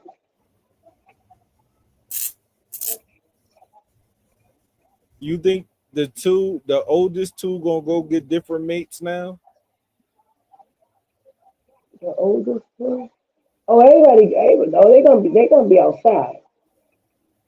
I'm just saying, you think the oldest two really gonna get new mates? I don't know. They might be institutionalized. 40 years, bro, 60 years. That's it. They might be institutionalized. They already thought they was the only people left on the earth. Mm-hmm. Been Yeah. up there so long, I would have started making a treehouse. I would have been up there so long, I would have owed a car payment. I would have been up there so long. Look at that nigga face. That's a real nigga right there. I would have started surviving off leaves. What the My fuck is diet would have this? changed. I'd be A, eating straight leaves. a I tiger. figured out how. Hey, That's A crazy. what? A tiger. He can't. Oh shit. He climbed the tree because a tiger came and left his car door open. I hope that motherfucker don't get inside there and start ripping shit up. But ain't a tiger a cat? I mean, not a tiger, a lion, a Simba king, Mufasa king. Oh, right, a lion. That's a cat too, right? Yeah, that is a cat. And they But climb trees. because we did Don't that they? video, a couple of weeks ago. Like house cats are mixed with snakes because they're the only cat Yeah. breed that don't have like That split eye. yeah. But Years. cats Kelly can't. But Rowland's son. can a lion climb a tree? That motherfucker can get where he was at. He just didn't. Yeah. Looking right at him like, nigga, don't you know how to go up there? Right. Like Michael Jackson. Don't you climb trees? Like yeah, motherfucker, I can climb it too. Titan looks a lot like Jay-Z, like a little too much. The whisper started after photos of Titan circulated online.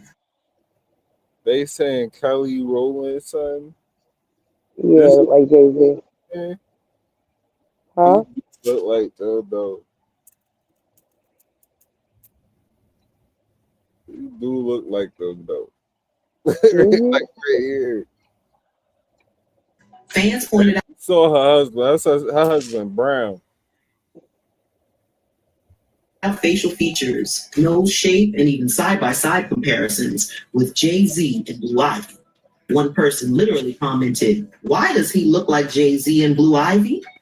It didn't help that during the premiere of The Harder They Fall, Jay's reaction to seeing Kelly was, let's just say extra friendly. The man lit up. Body language changed. Like he just saw an old flame or something.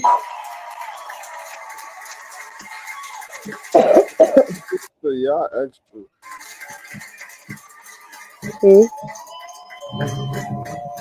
That's like seeing your sister. You ain't like I was looking for you. Oh my god.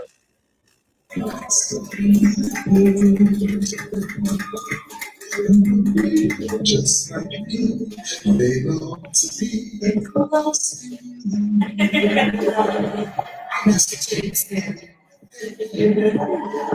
Lawson, you guys have to know that this guy. Thank you very much. It was giving baby mama, I still got love for you energy, not wife's bestie energy. And people started saying the quiet part out loud. Was Jay-Z more than just Beyonce's man? Was he Kelly's ex first? Now, this is where They was married way longer than that boy was born. What did y'all talk about Kelly X first? Right. things start to connect like puzzle pieces. If Jay-Z was really Kelly's ex and Beyonce ended up with him, you already know that had to cause some serious tension behind the scenes. Even if they never addressed it publicly, the energy definitely shifted over the years. Remember how Kelly once said she felt like she was always in Bay's shadow? Talking about new music, all the talk this week has been about Beyonce's new album. Have you heard it yet? Have you had an opportunity to give some thoughts on the whole thing? I sure have. It's great. It's absolutely great. Really different though, right? Yeah, it's really different.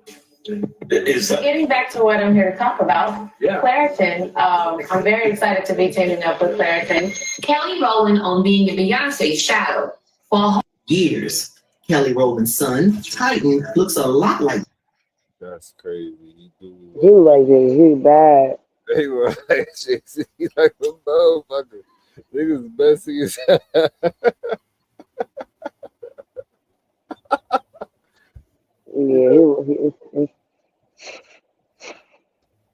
This like, week must we be ain't gonna do allegation enough. week because we just talked about Tyler Perry and his allegations 2 days ago. Now we got Fat Joe with some allegations. Fat Joe hit with $20 million lawsuit over disturbing allegations of sex acts with minors and more. This article is from Hot New Hip Hop, so let's go see what they have to say. Fat Joe has yet to put out a statement regarding the allegations, but is represented by attorney Joe Tacopina. I almost said Tropicana. Fat Joe is facing a new lawsuit from his former hype man, Terrence T.A. Dixon. Isn't the other guy's name Derek Dixon? You got to watch out for them Dixons.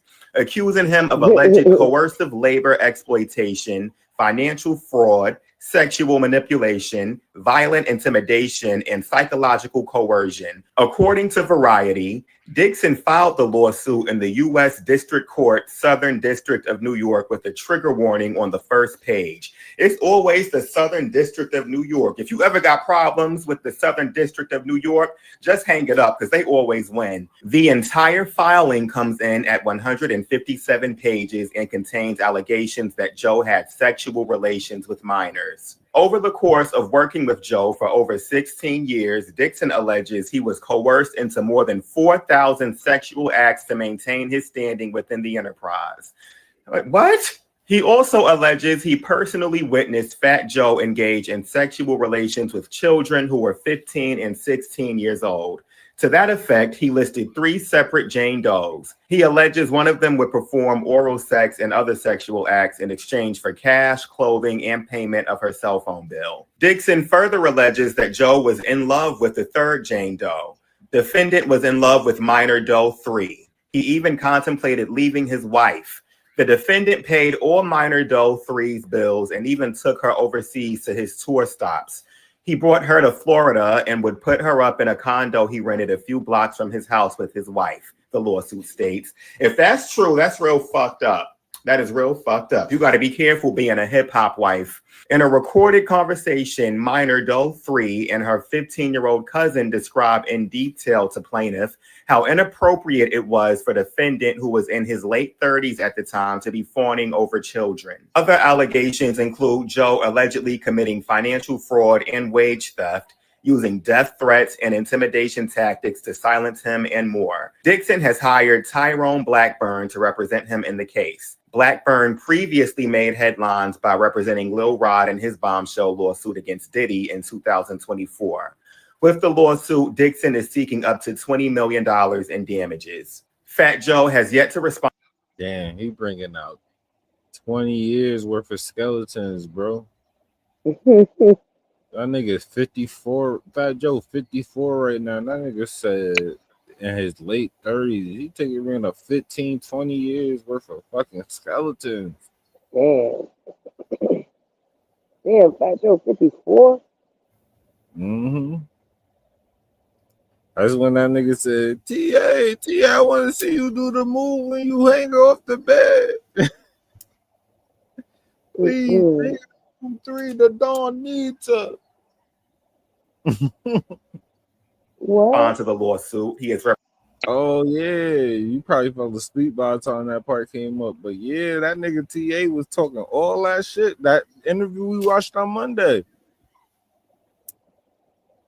Yeah, I had to Presented by attorney Joe Tacopina. Tacopina has previously drawn national attention for his defense of A$AP Rocky and his recent assault trial.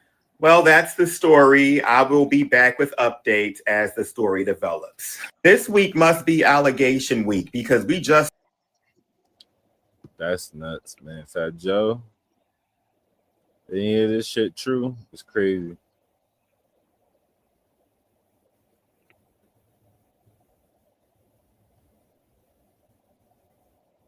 Perry done waited all the way to the middle of 2025 to come on out the closet.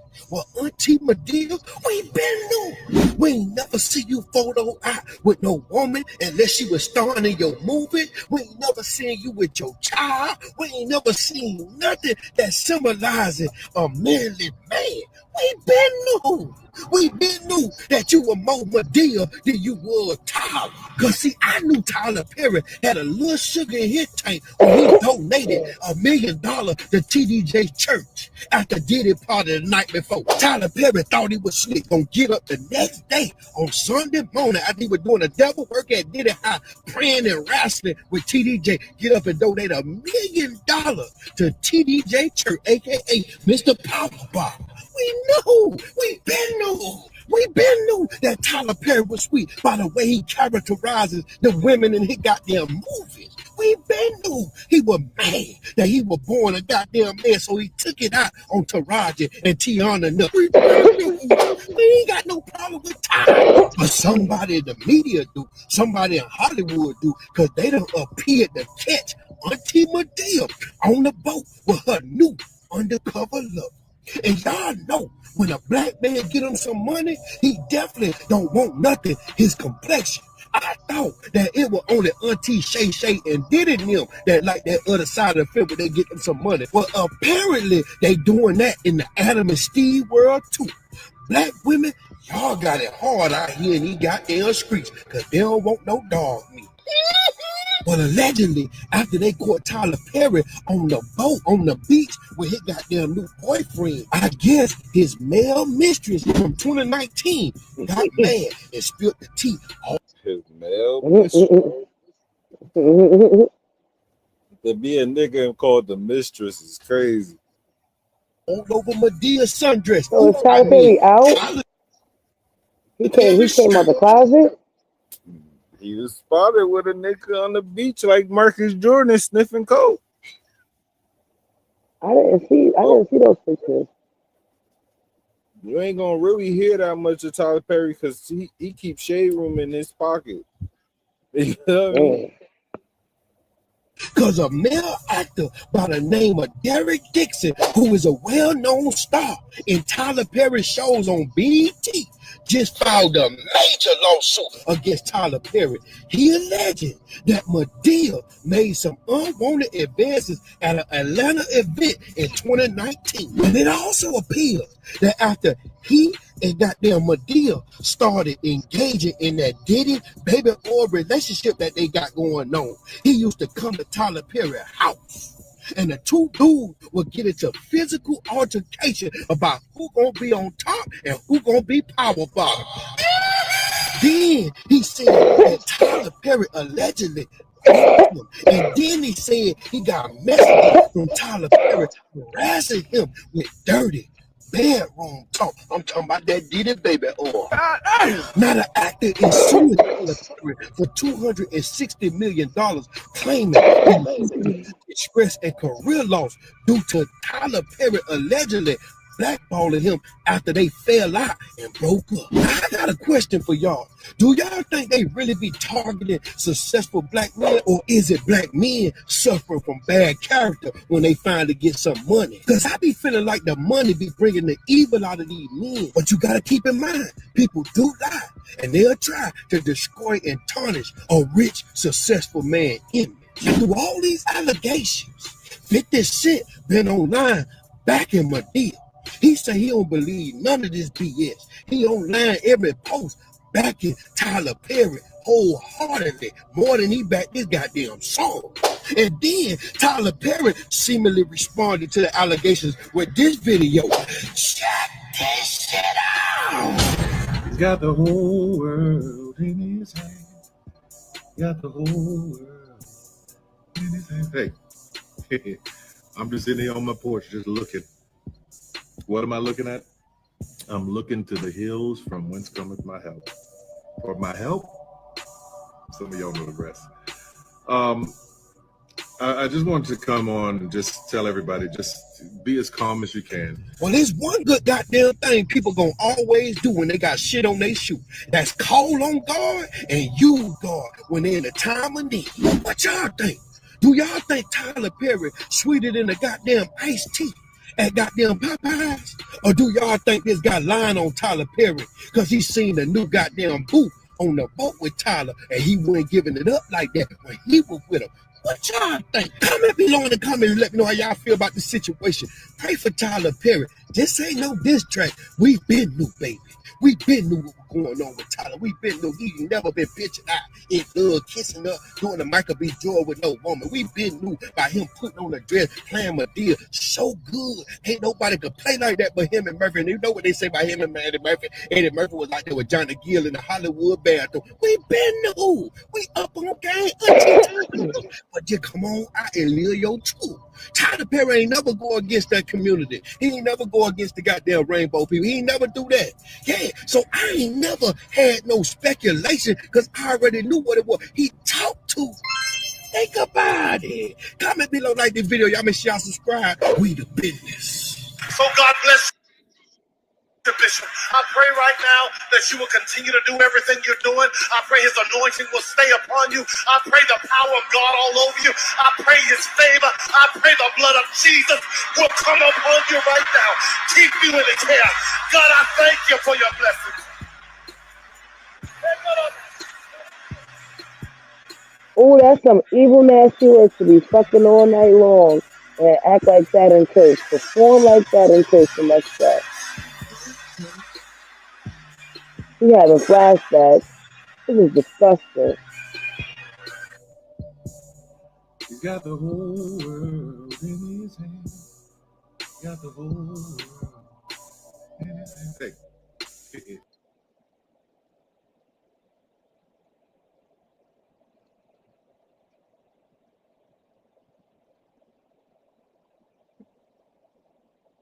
Let's see how this play out, folks.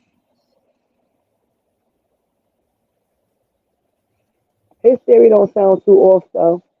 Did you hear Beyonce overnight? No, what happened? She released all of this stuff, you know, accusing Jay-Z of cheating. Oh, that's awful. How did you stay so guarded within your career? This is what I did. I said, no, I'm good. Thank you. No, thank you. The night Maya found out how dangerous Jay-Z and Beyonce really were, she didn't say a word. No interviews, no name drops, no scandal. But the very next year, her album disappeared. Her radio support vanished. And the collaborations, gone. You have to be willing to say, I'm good.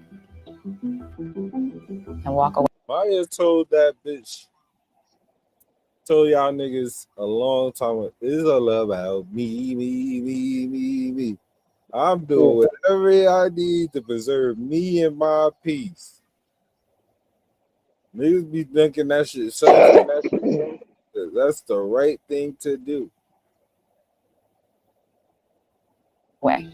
She had been at the top, platinum records, hit features, Grammy performances. Then, after one remix, one rumor, and one quiet refusal, she was locked out. I never got over the hurt, you know what I'm saying? Because I listened to you, and then you develop a complex, and you might lash out at the person or consume a whole lot of insecurity. The headlines never mentioned her. The press never asked why. But people in the industry knew, and the few who were paying attention, they saw it happen in real time. Before the rumors, before the blackballing, before her name got dragged through industry whispers, Maya Harrison was on track to be one of the biggest artists of her generation. She was the full package, classically trained in dance, gifted in vocals, poised in interviews, and signed to Interscope by the time she was 15. Her debut album, released in 1998, went platinum and made her a household name almost overnight. She wasn't just performing hits. She was a part of the culture. It's All About Me with Cisco, Take Me There from the Rugrats movie, and Ghetto Superstar, alongside Pras and ODB, gave her back-to-back mainstream success.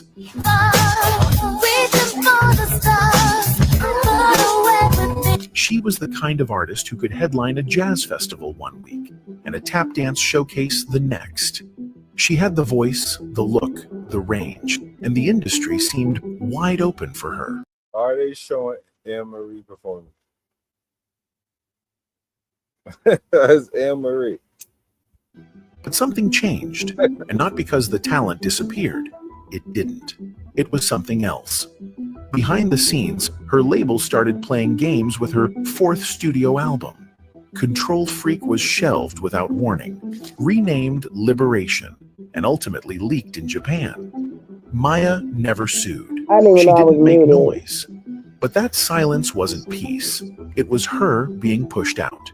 She left the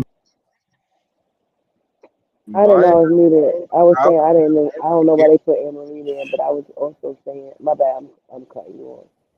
I was also saying that Maya has a fourth album that we didn't hear yet. they said it's only released in Japan. I'm quite sure somebody put it on the streaming sites by now. Let's see. I'm gonna press play while I look for it. major label system soon after. Started her own imprint, Planet 9. And slowly, quietly, the industry stopped calling.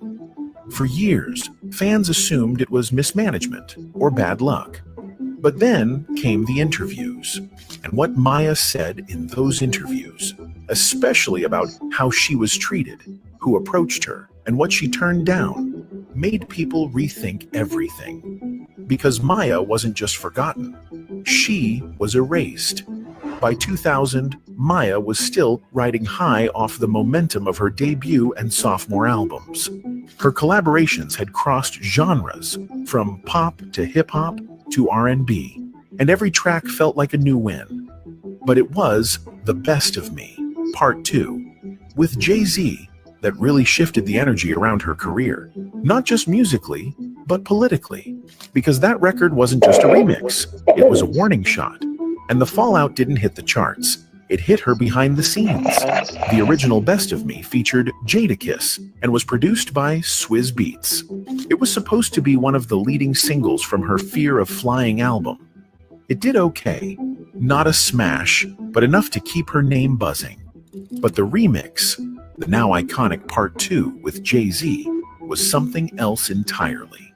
It was bold, edgy, street smart, and club ready.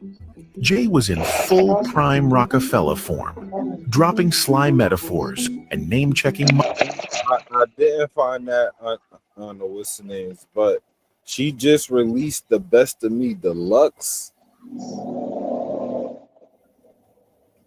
in 2023. Best of Me Deluxe. Deluxe. Yo, it's crazy because the artists that's blaming Jay-Z for like blackballing them are really having a hard time like re-releasing them, like recreating themselves and coming back out. Like Carrie Hilson, like I'm pretty sure she got another album that we like don't know about. My fault, I called it the Best of Me Deluxe. I mean Maya the Deluxe. Her first album, Maya, she released the Deluxe in 2023. The first album had 12 songs on it. The Deluxe has 18. She must have owned her masters, right? Mm-hmm. Keep Moving. Yo, this was the album. Yeah, that was. Baby Is Yours. It's all about me.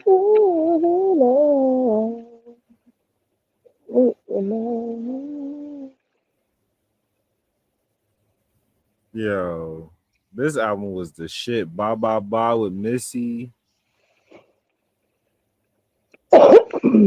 Yeah. Maya, bro. That was that bitch. I was really shocked to not see her after 2000. After Mood Ring, I'm like, where Maya go? That's what I was trying to say. When Anne Marie popped up on the screen, it's like, was they trying to tell us that Anne Marie took her place? Because she did pop up on the scene after Maya was like right after Maya left. Yeah, because Anne Marie was like what, the end of 2005, in 2004 into 2005, and Mood Ring was like 2003. Yeah, they said 2004. And basically, when Maya went ghost. Maya directly in his lyrics. The chemistry on that record was undeniable.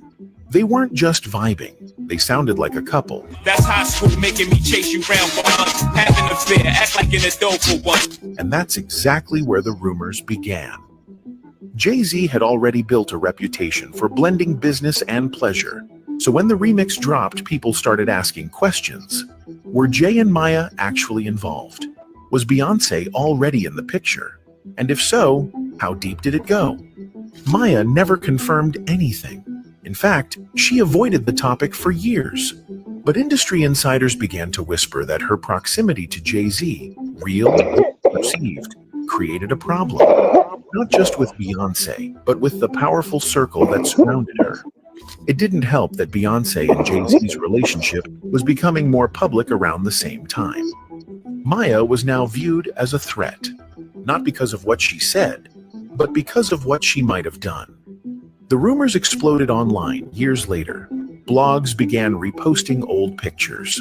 Fan pages pushed timelines suggesting that The Best of Me, Part 2, had been more than a studio session. By 2014, Beyonce had released Resentment, and suddenly lyrics like, "I'll always remember feeling like I was no good, like I couldn't do it for you like that whore could," were being tied back to Maya. I thought I could forgive you, and I know you won't change. Again. Why was that being sent to Maya though? Like they just be putting anything on, like they with the good hair was old girl that used to report Kanye boy baby mother.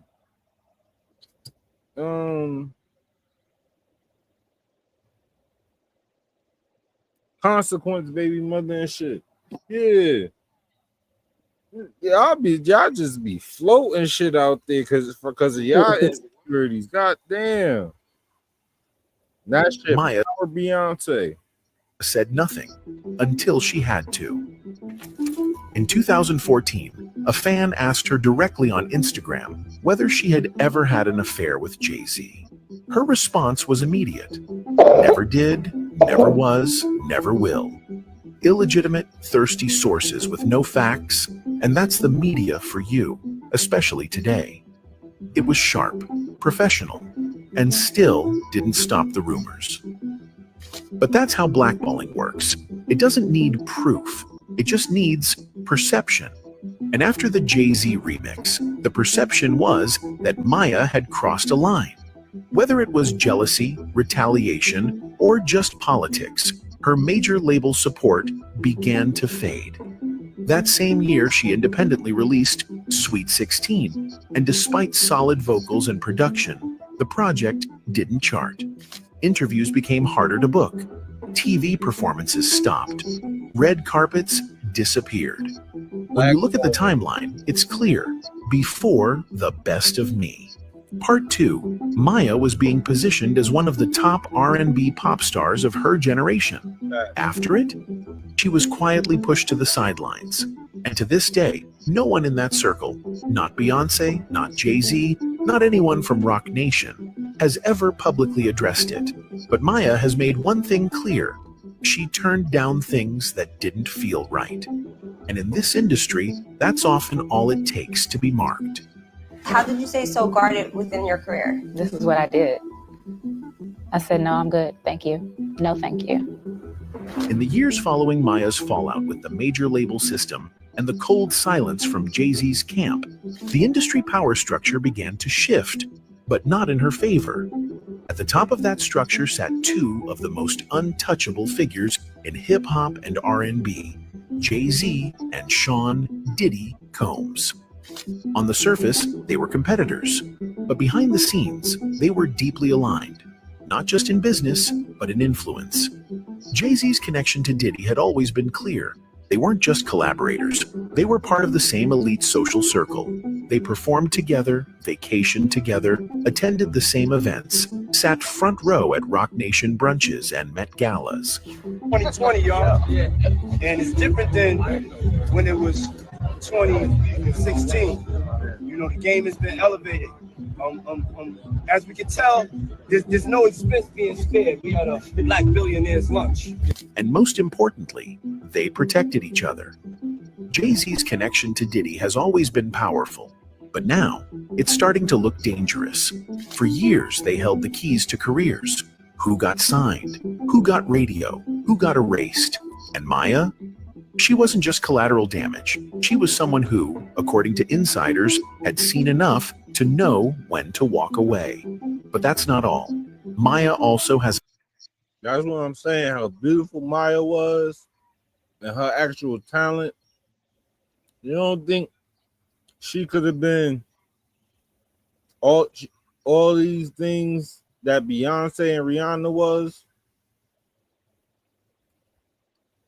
But she wasn't willing to do and stick by and end up a Cassie. You feel what I'm saying? She wasn't ready to be a Cassie also. Like, she thought about that. But then she said it's Cassie too, and I'm cool.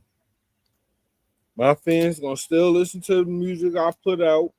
I'ma still be able to do my little tours to make my money. And guess what? After a while, I'm gonna start hitting again, and I'm gonna be an old act. A deeper connection to Diddy and Jay-Z than we ever thought. And it concerns Kim Porter, the woman who many say knew too much, stayed too quiet, and died too suddenly. The exact moment Maya found out Kim had passed, it wasn't just shock, it was fear. Can somebody tell me what's going on and what happened, please? All I see is RIP. Is this real? And how? What is going on? That reaction told us more than words ever could. To understand why that hit so hard, we have to go back. On December 8th, 2024, Jay-Z found himself pulled into a lawsuit that accused him of some of the same things Diddy was being exposed for. In response, Jay went public with a long, emotional statement, calling Busby a fraud and demanding a criminal complaint be filed instead of a civil case. He wrote, "My only heartbreak is for my family. My wife and I will have to sit our children down and explain the cruelty and greed of people." But Busby fired back just as hard, accusing Jay-Z of bullying and trying to silence victims. He said, "Regarding the Jay-Z case and his efforts to silence my clients, Mr. Carter previously denied being the one who sued me and my firm. He filed his frivolous case under a pseudonym. What he fails to say in his recent statement is my firm sent his lawyer a demand letter on behalf of an alleged victim, and that victim never demanded a penny from him." Busby then continues, "Instead, she only sought a confidential mediation. Since I sent the letter on her behalf, Mr. Carter has not only sued me, but he has tried to bully and harass me and this plaintiff. His conduct has had the opposite impact. She is emboldened. I'm very proud of her resolve." Overall, he sounds more than confident in his argument against Jay-Z as he concludes by saying, "As far as the allegations in the complaint filed, we will let the filing speak for itself and will litigate the facts in court, not in the media." That's when fans started connecting the dots, especially those familiar with Diddy's current legal battles. If Diddy was going down, who else might be tied to the same system of control, silence, and exploitation? And that's where the old rumors came rushing back. Not just about Maya, but about Foxy Brown, Aaliyah, and even Beyonce herself. Foxy, for years, had been dropping hints in interviews and off-the-record conversations that her rise in the industry came with serious costs. She allegedly said Jay-Z took her virginity when she was just 15, that he funded her lifestyle while she was still in high school, that their encounters weren't just private, they were recorded, and that one of those tapes mysteriously disappeared from her home. Even worse, Foxy claimed Jay forced her to sign multiple NDAs, and that one particular encounter involved not just Jay, but actor and comedian Jamie Foxx, in what she alleged was a recorded threesome that she later described as violating.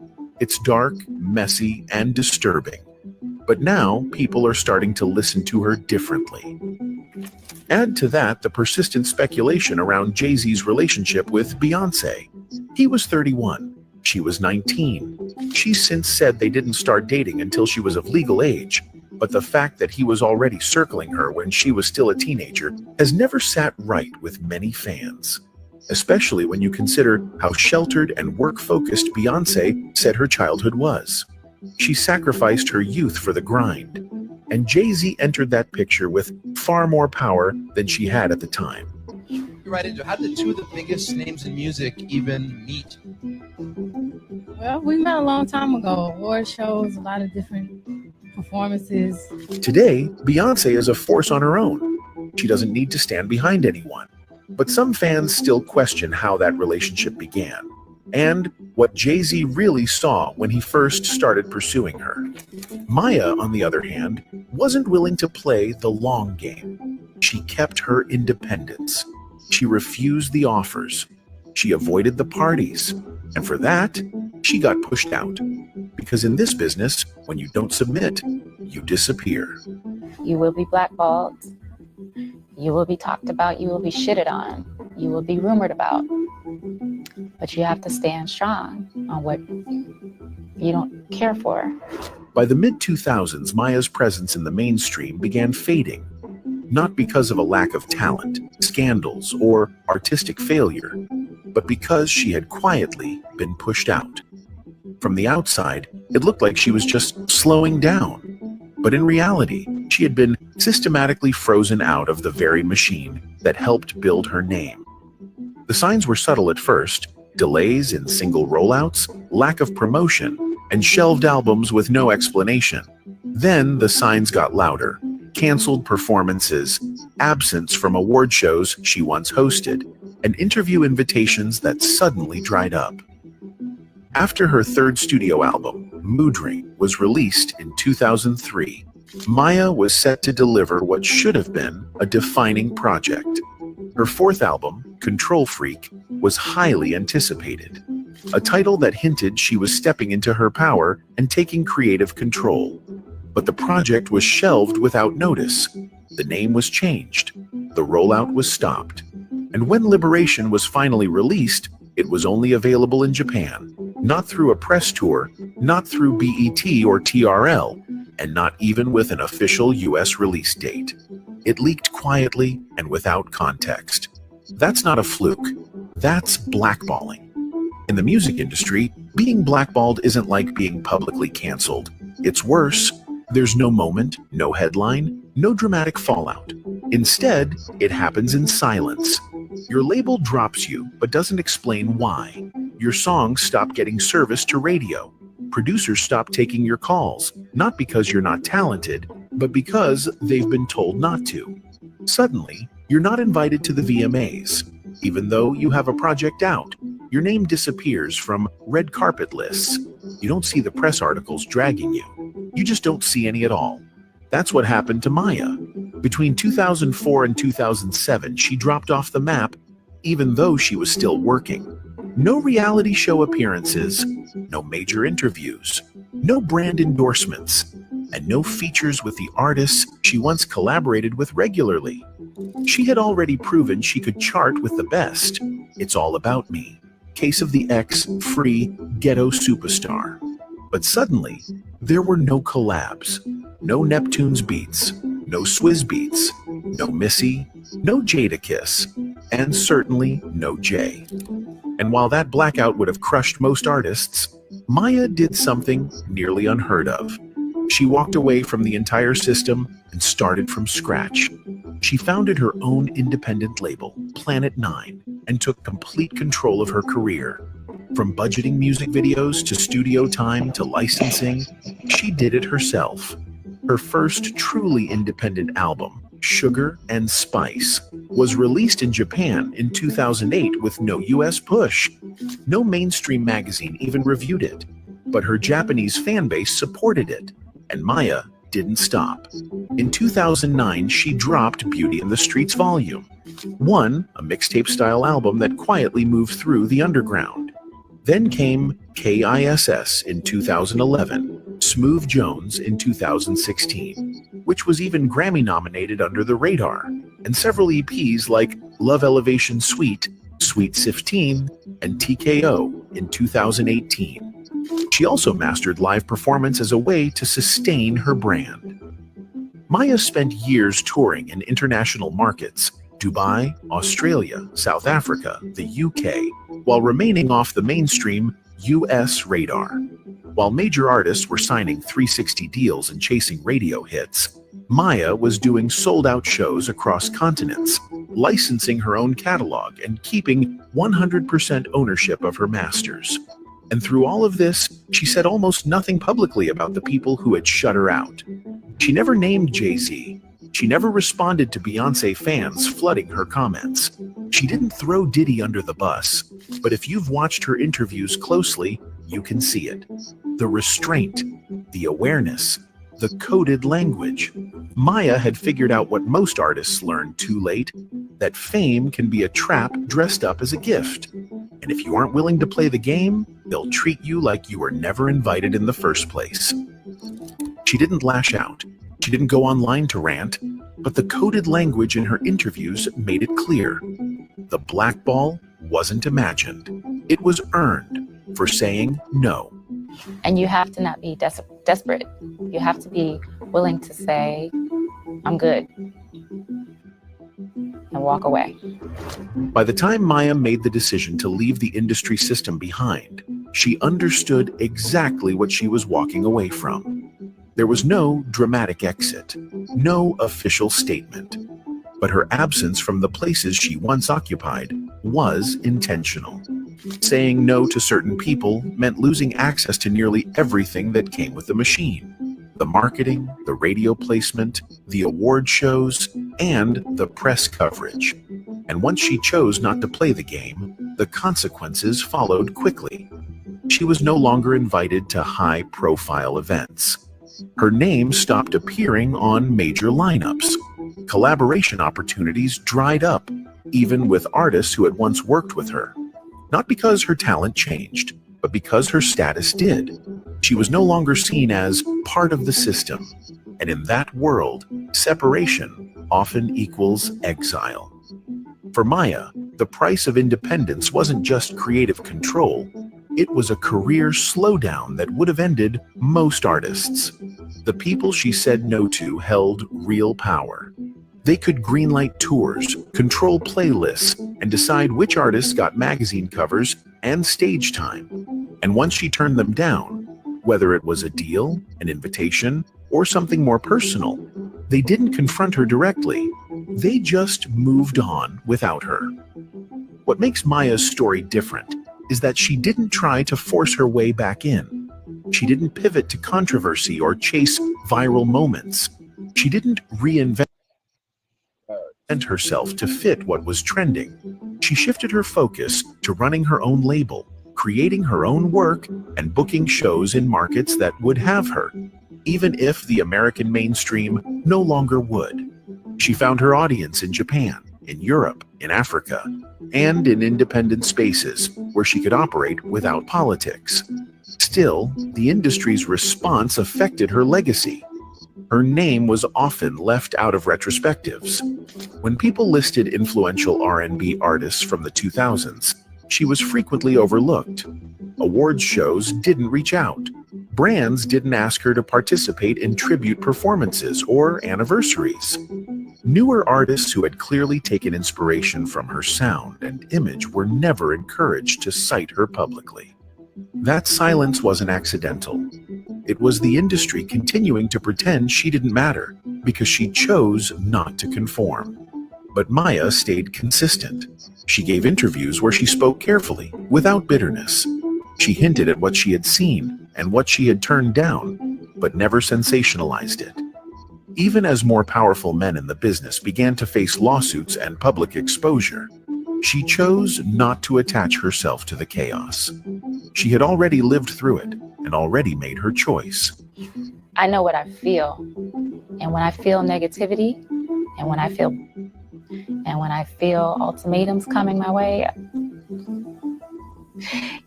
I gotta maneuver elsewhere. She meant every word. She didn't lose everything. She walked away from what no longer served her. And while her career could have gone further inside the machine, the trade-offs weren't worth it. She retained her name, her rights, and her voice. And with time, people began to realize that her silence was never weakness. Let's go, Maya. I think this show has been about trying.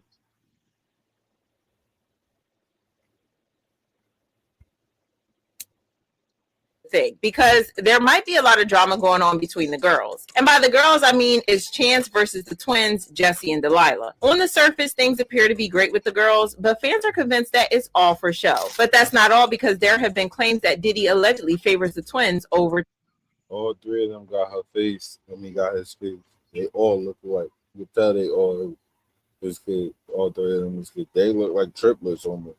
Chance, leaving her as the forgotten sister. But how on earth have we managed to miss this drama? And did Diddy really sabotage Chance to give the twins a bigger platform for their careers? Let's break this down. Okay, so I gotta hand it to the girls. They've been doing a good job of making it seem like they're united and are besties. They even have a joint Instagram account for all sisters, including the baby Love. But fans have been noticing a little something that's kind of off, and it all has to do with how the twins seem to have a stronger social presence than Chance, and it may all have to do with how Diddy seems to prioritize the twins. For example, when he performed at the VMAs in 2023, only the twins joined him on stage. I know you still living your life after death.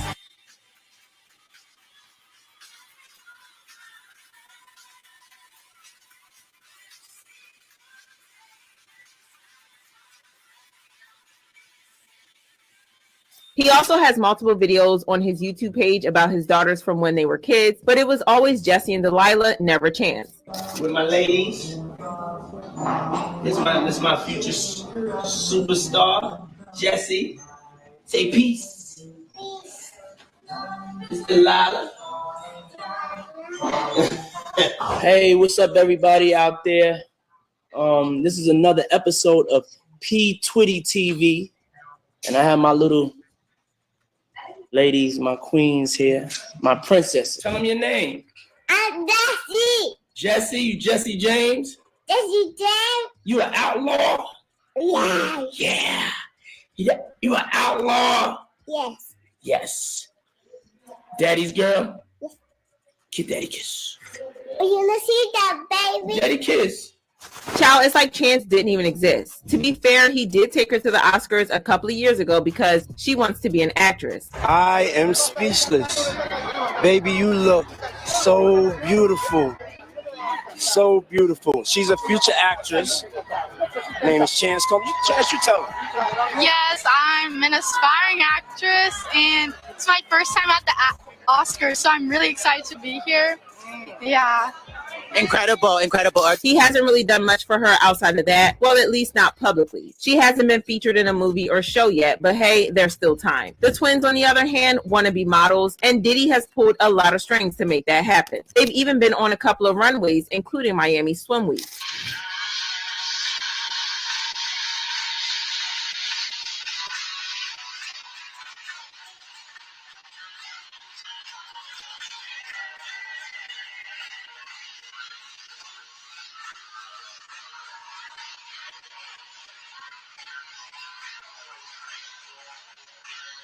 Between taking them on stage and pulling strings for them that he doesn't seem to be pulling for Chance, it's kind of giving favoritism. Let's rewind for a moment, because the way Chance Combs entered the world is full of the kind of mess that only seems to follow Diddy. On the surface, Chance is a sweet, smart, and talented young woman just minding her business and living her life. But the backstory, it's drenched in drama. See, Chance was born while Diddy was still in a relationship with the late Kim Porter, meaning yes, he was out here cheating. It wasn't just a slip up either. It was one of those situations where everything eventually came to light, and the time timeline didn't lie. So while none of this is Chance's fault, her birth definitely came with a whole lot of baggage thanks to her father's messy decisions. Here's how it all went down, and trust it's a lot. In the early 2000s, Diddy was deep into a long, complicated on and off relationship with Kim Porter. They had a long history together, full of breakups, makeups, and everything in between. Kim wasn't just a passing fling because she was a major part of his life and the mother of 3 of his children. That includes Quincy, her son from a previous relationship, whom Diddy lovingly adopted and raised as his own, and later on their twin daughters, Delilah and Jessie. From the outside, it looked like Kim was his ride or die. But behind the scenes, things weren't nearly as solid as they seemed. While Kim was very much in the picture, Diddy was also involved with another woman, Sarah Chapman, a quiet beauty from Atlanta who had been connected to him for years. Their relationship wasn't public or flashy, but it was definitely real. And yep, you guessed it, Sarah is Chance's mom. So while Diddy was publicly stepping out with Kim, building a life and family with her, he was also privately seeing Sarah. And when Sarah became pregnant with Chance, that's when the whole situation got even messier. The timelines overlapped and eventually everything came to light. What was supposed to be a private affair turned into a full-blown scandal, with Kim finding out that Diddy had fathered another child while still with her. Now here's where things go from messy to downright wild. Sarah wasn't just pregnant, it turned out that she and Kim were both pregnant at the same time. Yep, you heard that right. Sarah was pregnant with Chance while Kim was carrying the twins, Delilah and Jessie. The due dates were just months apart, meaning these babies were practically born back to back, with Chance being a little older. When the truth broke in 2006 that Diddy had gotten another woman pregnant while Kim Porter was expecting their twins, it was like a bomb dropped on everyone. And to make matters worse, sources say Kim didn't even know right away. She allegedly found out about Sarah Chapman's pregnancy while she was already deep into her own pregnancy. Kim eventually left Diddy after that, after years of cheating and drama. She later opened up in interviews about how hard it was to walk away, saying she did it because she needed to set an example for her children. And that's part of what made her such a beloved figure. Kim didn't just take the high road, she paved it. As for Sarah Chapman, she stayed pretty low-key. She never really got into the public drama and didn't speak much about Diddy or their relationship. But years later, she did share that her main focus was always being a good mother to Chance and keeping her out of the spotlight until she was old enough to decide what kind of life she wanted. Diddy, for his part, eventually acknowledged Chance and stepped up to co-parent, though some fans felt he only did that because the media exposed the situation. Kim Porter, on the other hand, handled the situation with a lot of grace. While we don't know how her relationship with Sarah Chapman really was, it looks like she chose to forgive the betrayal. There are multiple pictures of her and Sarah with Diddy, so it seems like they had a decent co-parenting relationship. And get this, the streets are saying that Chance finally clocked the tea that Diddy won't pull strings for her career like he did for the twins, which probably explains why she has decided to go to college. She was accepted into NYU back in 2023, studying at the prestigious Tisch School of the Arts. Y'all want to know what the spicy part is? It's that Chance is not the only child that Diddy has been accused of allegedly sabotaging. Take Justin, for example. When he graduated from high school, he got accepted into Harvard, which is a big deal because getting into Harvard is no easy feat. Their acceptance rate is one of the lowest in the world. But instead of going, Justin ended up at UCLA. Why? Allegedly because Diddy stepped in and insisted he stay closer to him in LA. Now, don't get me wrong, UCLA is a top tier school. But if Justin really wanted to go there, he would have applied there in the first place, right? The whole situation was sus because Diddy's reason didn't exactly add up. He claimed he wanted Justin nearby, but Diddy is constantly bouncing between New York, Miami, and LA. Anyway, so it's not like he was going to be at every game or study session. At the end of the day, it felt less like a father wanting his son close and more like a power move. It's like Diddy wanted to remind Justin who calls the shots. Anyway, Justin made the switch to UCLA and actually started doing pretty well. He joined the football team and wasn't just a bench warmer, he was a solid player. So solid, in fact, that people started talking about him going pro. But then things took a wild turn. At one of Justin's games, Diddy got into it with Justin's coach. He actually got physical, throwing hands and even tossing a kettlebell bar at the guy. Thankfully, the coach wasn't seriously hurt, but the incident was a total game changer. Because of what Diddy...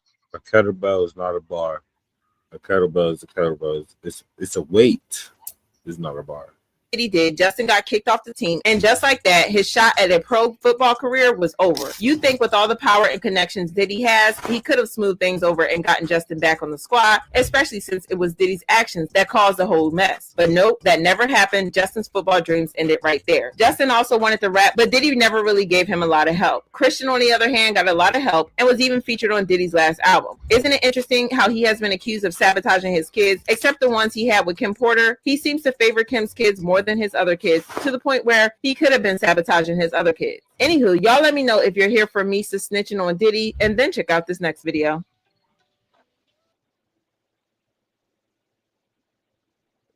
Damn, him sabotaging his kid. He did put everything in his name though.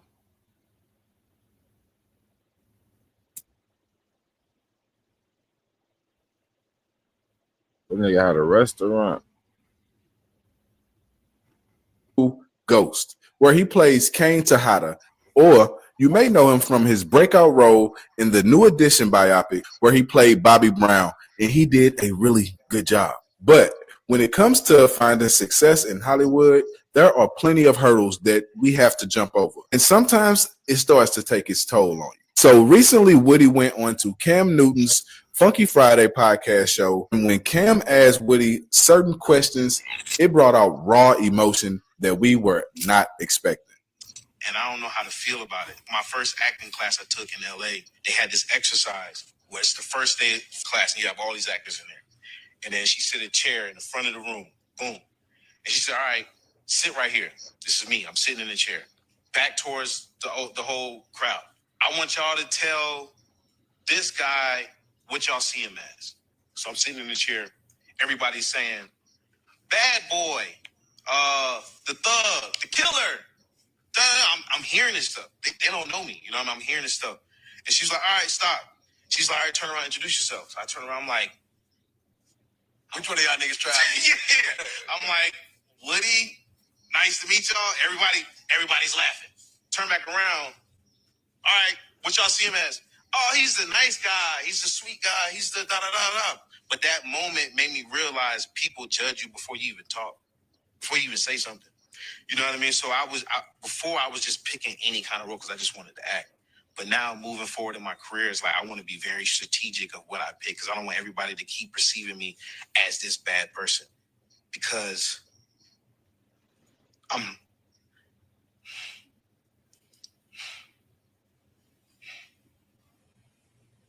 it's okay, bro.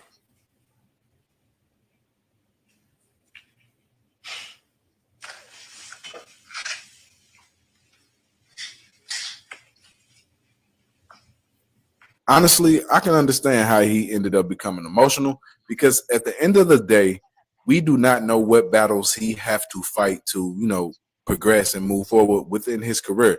And him being typecast because he is great at, being a villain or the bad guy in a situation can, start to weigh on you after, you're trying to, fulfill roles that have more substance to them. So I do understand the pain and the frustration. And for everybody, men cry too, okay? So me personally, I want to give Woody his flowers. Let him know that you got this, my boy. Keep doing what you're doing, and success is Fact though, man. Woody, stay strong, bro. Don't let them typecast you. And sometimes you got to say no, like Cat Williams said.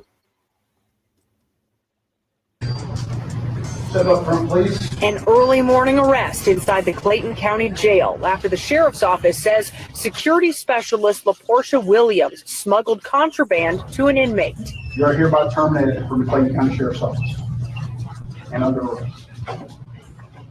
Atlanta News First heard jail phone audio of Williams conspiring with inmate Rodriguez Martin to smuggle this phone charger inside of this cereal bar box. Major Michael Johnson says security cameras captured the moment Williams dropped that box into a trash can like Martin asked her to.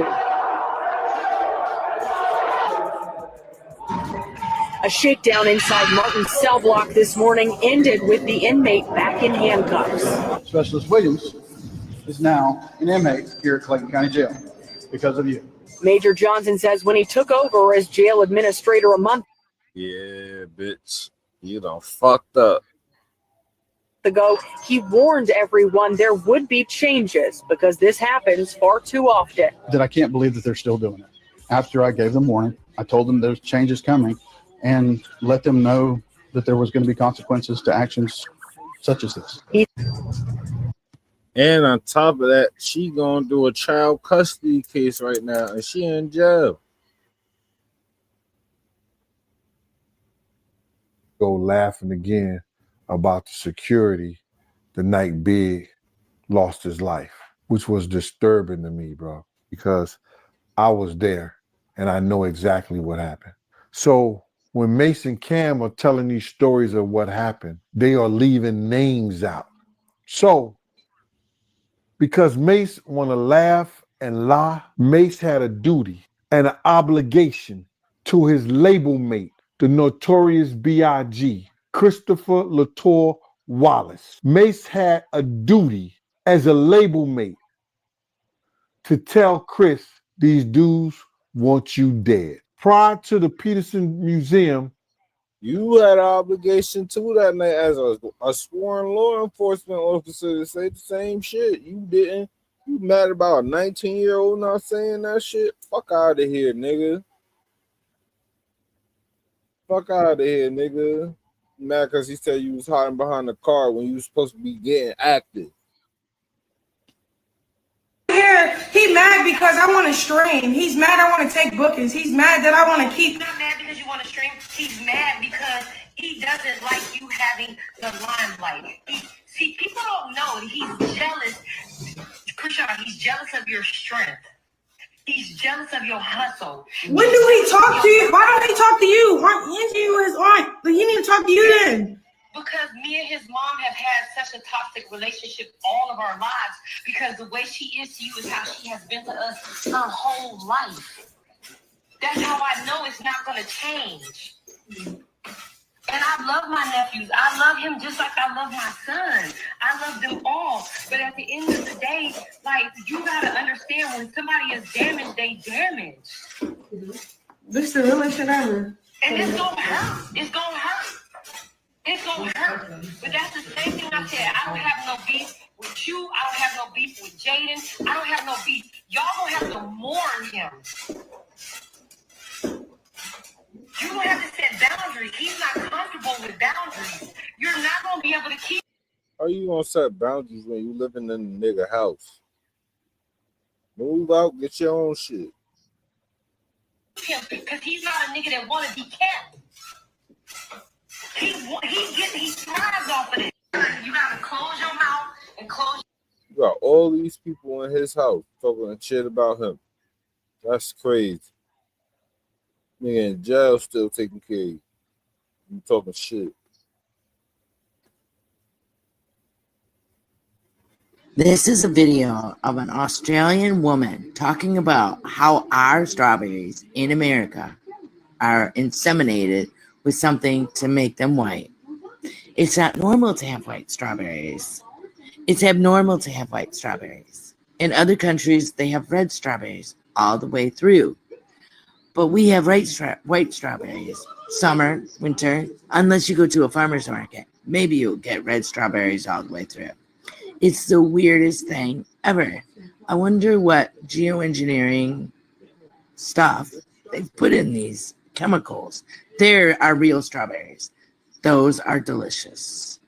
So you have to use your discernment. Thanks. Bye. This is a video of an Australian woman talking. I'm telling y'all, true and real.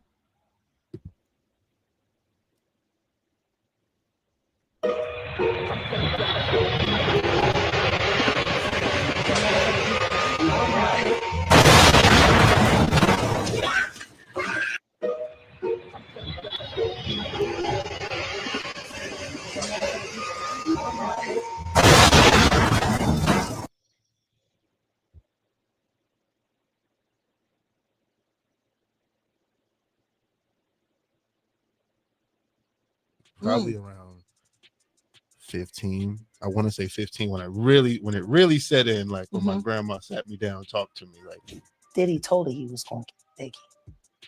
She knew it was going to happen. She was purposefully not by her husband's side that night. When you have such a history with Diddy who's being honored, what is a moment that you look back from in the past and you're like, man, if you could have told us then we'd be at business party, you was going to be honored. Like, we would have been shook. It was Little Big, Little Titty, CJ, Christian Little Titty. We just out here doing what we do.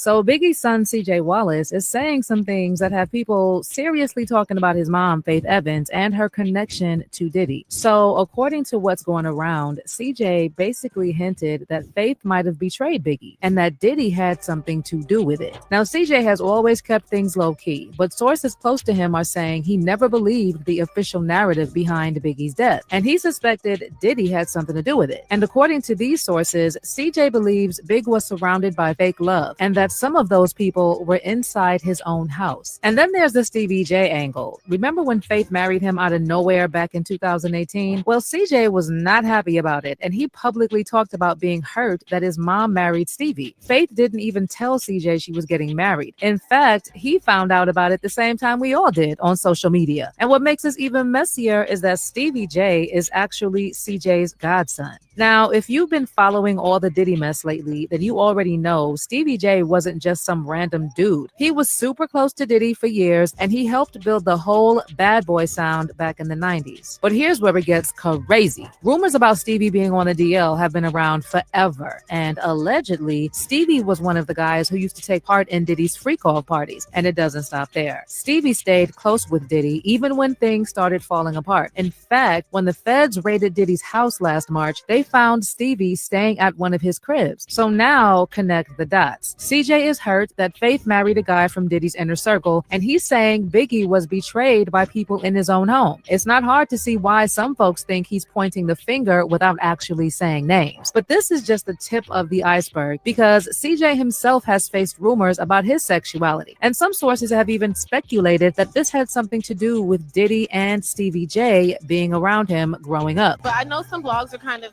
said some mean things about your son and tried to say that he was gay. How do you feel about that? Because I think it's rude, and you just in these blogs just talk so about it. Do you have any response to that? I don't really feel the way about it. We know where he is. If he was, I would support him and love him just the same. So now the question is, did Diddy somehow force Faith to marry Stevie to keep her from talking about Biggie's death? Was Faith blackmailed, or was she just playing both sides the whole time? Let's get into these receipts, y'all. I know my father is looking down on all of us tonight in all of this love and support. My sister and I will continue to carry on his name with tremendous pride and live my life by his words.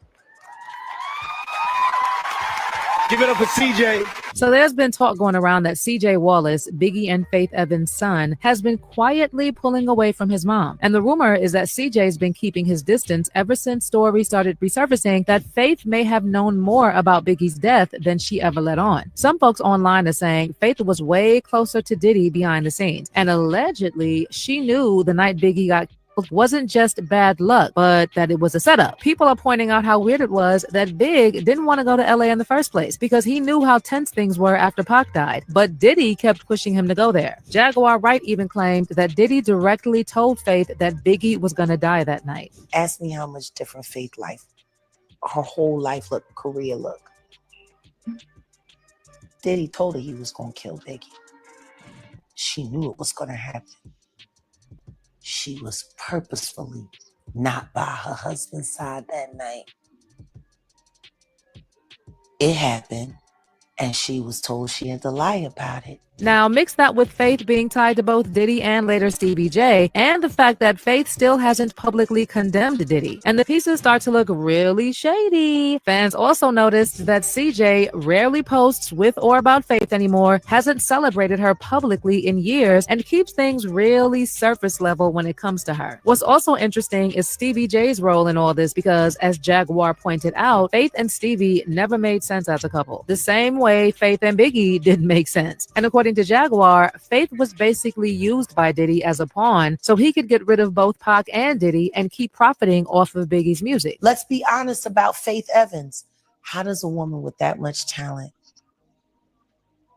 end up married to somebody like Stevie J? Really?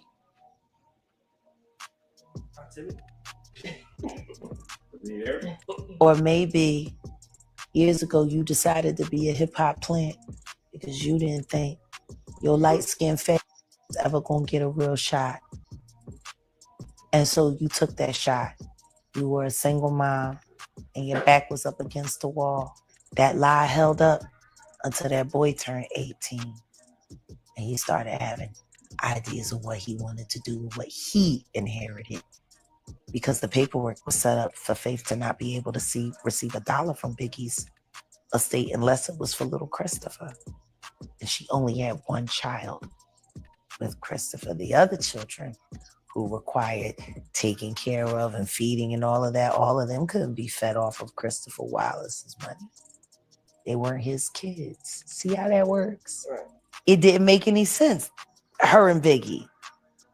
It didn't make any sense to anyone. It shouldn't have made any sense to them because they were married in 10 days. It's funny, when you ask Faith how long her and Biggie was together before they got married, the story changes every time. I'm not saying that she didn't develop feelings for him. I'm not saying that she didn't care about the father of her son. I'm saying she was hired for one job. Her being involved with Pac in the midst of all of that. But she didn't know Pac was Pac. I mean, come on, none of it makes sense. What really does make sense is that Diddy has had a long career of using to trap into making them do what he wants to do or using them to move them out the way. How is Faith Evans any different than Lauren London? Now, if you were around during that time, then you know Biggie and Faith really never made sense. And she even wrote in her book that they were never together and he was always allegedly cheating on her. Of course, that doesn't mean Faith actually set him up to be killed. But it raises some questions about her connection to Diddy and how much she really knew about Diddy's alleged plan to get rid of Biggie and Pac. So here's a little background. Back in 1993, Faith moved out to LA and started doing backup vocals for R&B singer Al B. Sure. And shortly after that, she found her way on Diddy's radar. Diddy brought her in to lay down some background vocals. And apparently, just after one studio session, he signed her right then and there. She became the very first woman artist on Bad Boy Records, which has always made some fans wonder what really went down behind the scenes. So in 1994, the same year Diddy signed Faith to Bad Boy, she met Biggie Smalls at a photo shoot. And the craziest thing happened. They ended up getting married just a few weeks later. Around the same time, she was doing background vocals and co-writing songs for Mary J. Blige's My Life album and Usher's debut. And on top of all that, she was working on her own music. Her debut album dropped in August 1995 and blew up with hits like You Used to Love Me and Soon as I Get Home. It went platinum, selling over 1.5 million copies. Then in 1996, Faith and Biggie had a son, CJ Wallace. But by then, things between them were already getting messy. Biggie was out here cheating with multiple women, including Lil' Kim. And according to the rumors, Faith got back at him by hooking up with Tupac, allegedly. That move pulled Faith right into the middle of the East Coast, West Coast beef. And we all know how that ended. Two rap legends gone way too soon. And a whole lot of unanswered questions. On September 7th, 1996, Tupac was shot and killed in a drive-by in Vegas. And just 6 months later, on March 9th, 1997, Biggie was down in LA. And after Biggie's death, Faith started speaking out about how Diddy treated her during that time. In an interview with the New York Times, she said Diddy started acting controlling and weird, even making her go tanning every other day. Puff used to walk me to the tanning salon every other day because I was pale and he wanted to tan me up, Faith said. And he told me he wanted me to walk out of the house and look glamorous all the time. Another thing that got people side-eyeing Diddy is how fast he moved on after Biggie died. Right after the funeral, he was already pushing Faith to perform I'll Be Missing You with him and Sting at the 1997 MTV Awards. And Faith said she wasn't ready at all. She was still in deep mourning, but Diddy kept pressing her until she finally gave in. Faith told the Times, when he wanted me to sing I'll Be Missing You at the MTV Awards with Sting, I didn't want to do anything. I was still grieving. But he got me on the phone and was like, listen, you ain't about to F up my thing. I thought my crying would work, but he persuaded me to do it. Now, around that time, a lot of people were already whispering that Diddy might have had something to do with Biggie's death, or at least he knew it was coming. See, Diddy was the one who told Biggie to go to LA, even though things were still hot over there after Tupac's murder.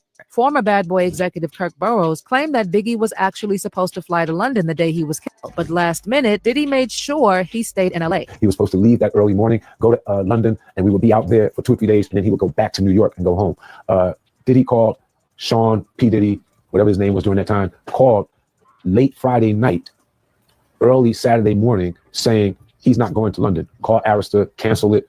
You go. You represent it. You go. He's not going. He wants to stay here in LA. And even Biggie's mom, Valletta Wallace, had her doubts. And she wrote in her memoir, I believe Sean loved my son after he was dead. I used to tell Christopher all the time not to trust Sean. And while Valletta never came out and directly blamed Diddy, in her 2020 interview on The Breakfast Club, she admitted she still wants to strangle some of the people who were around Biggie back then. You know, some of some of his associates, I still want to strangle them. Now, going back to Faith, she's hinted here and there over the years that she didn't love how Diddy acted after Biggie's death, but she never really cut ties with him. She stayed close, kept working with him, and even praised him publicly.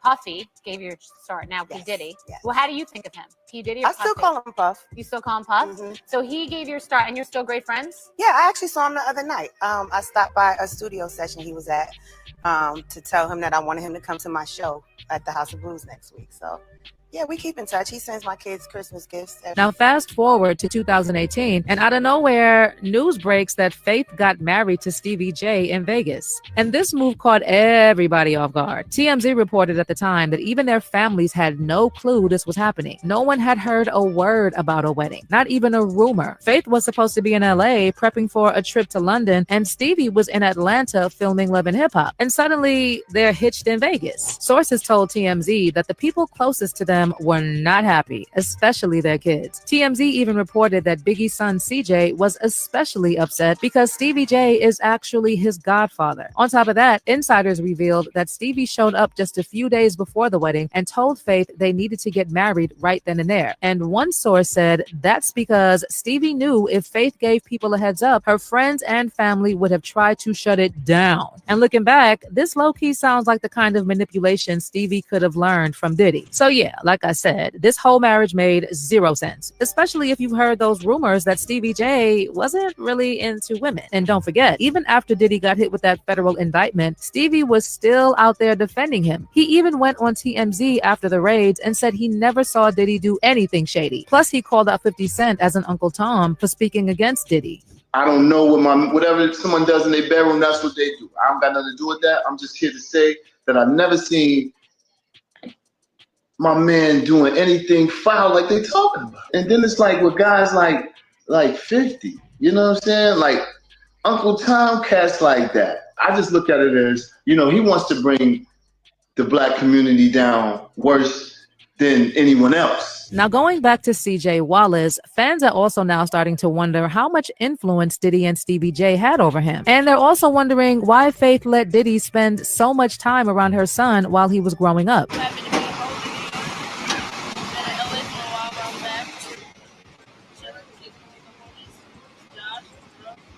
Josh, brother. T-Rock. Lil B. Yeah.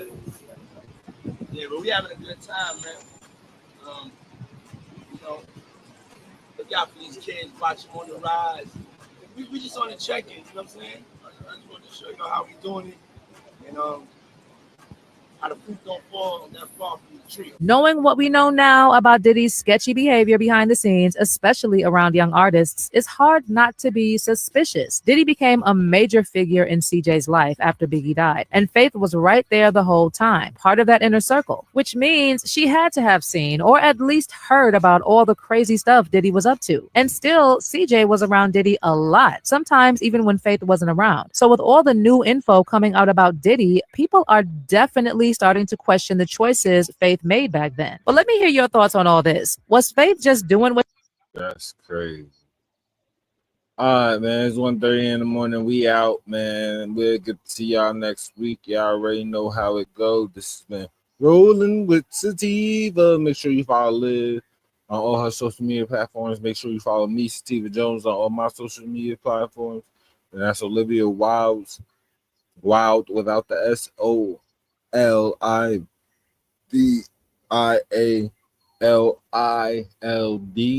No S, motherfuckers. And that's Sativa Jones, SATIVAJONES. You feel me? Just Google those two and you'll get all our socials. Make sure you follow Rolling with Sativa on all our platforms. Visionary Unlimited Reacts on YouTube. Visionary Unlimited on YouTube, and Visionary Podcast Network on Facebook, Twitch, Sativa Jones. Let's get right. The difference between a dreamer and the visionary and the dreamer is the dreamer has his eyes closed and the visionary has his eyes open. Bow. This is some visionary shit.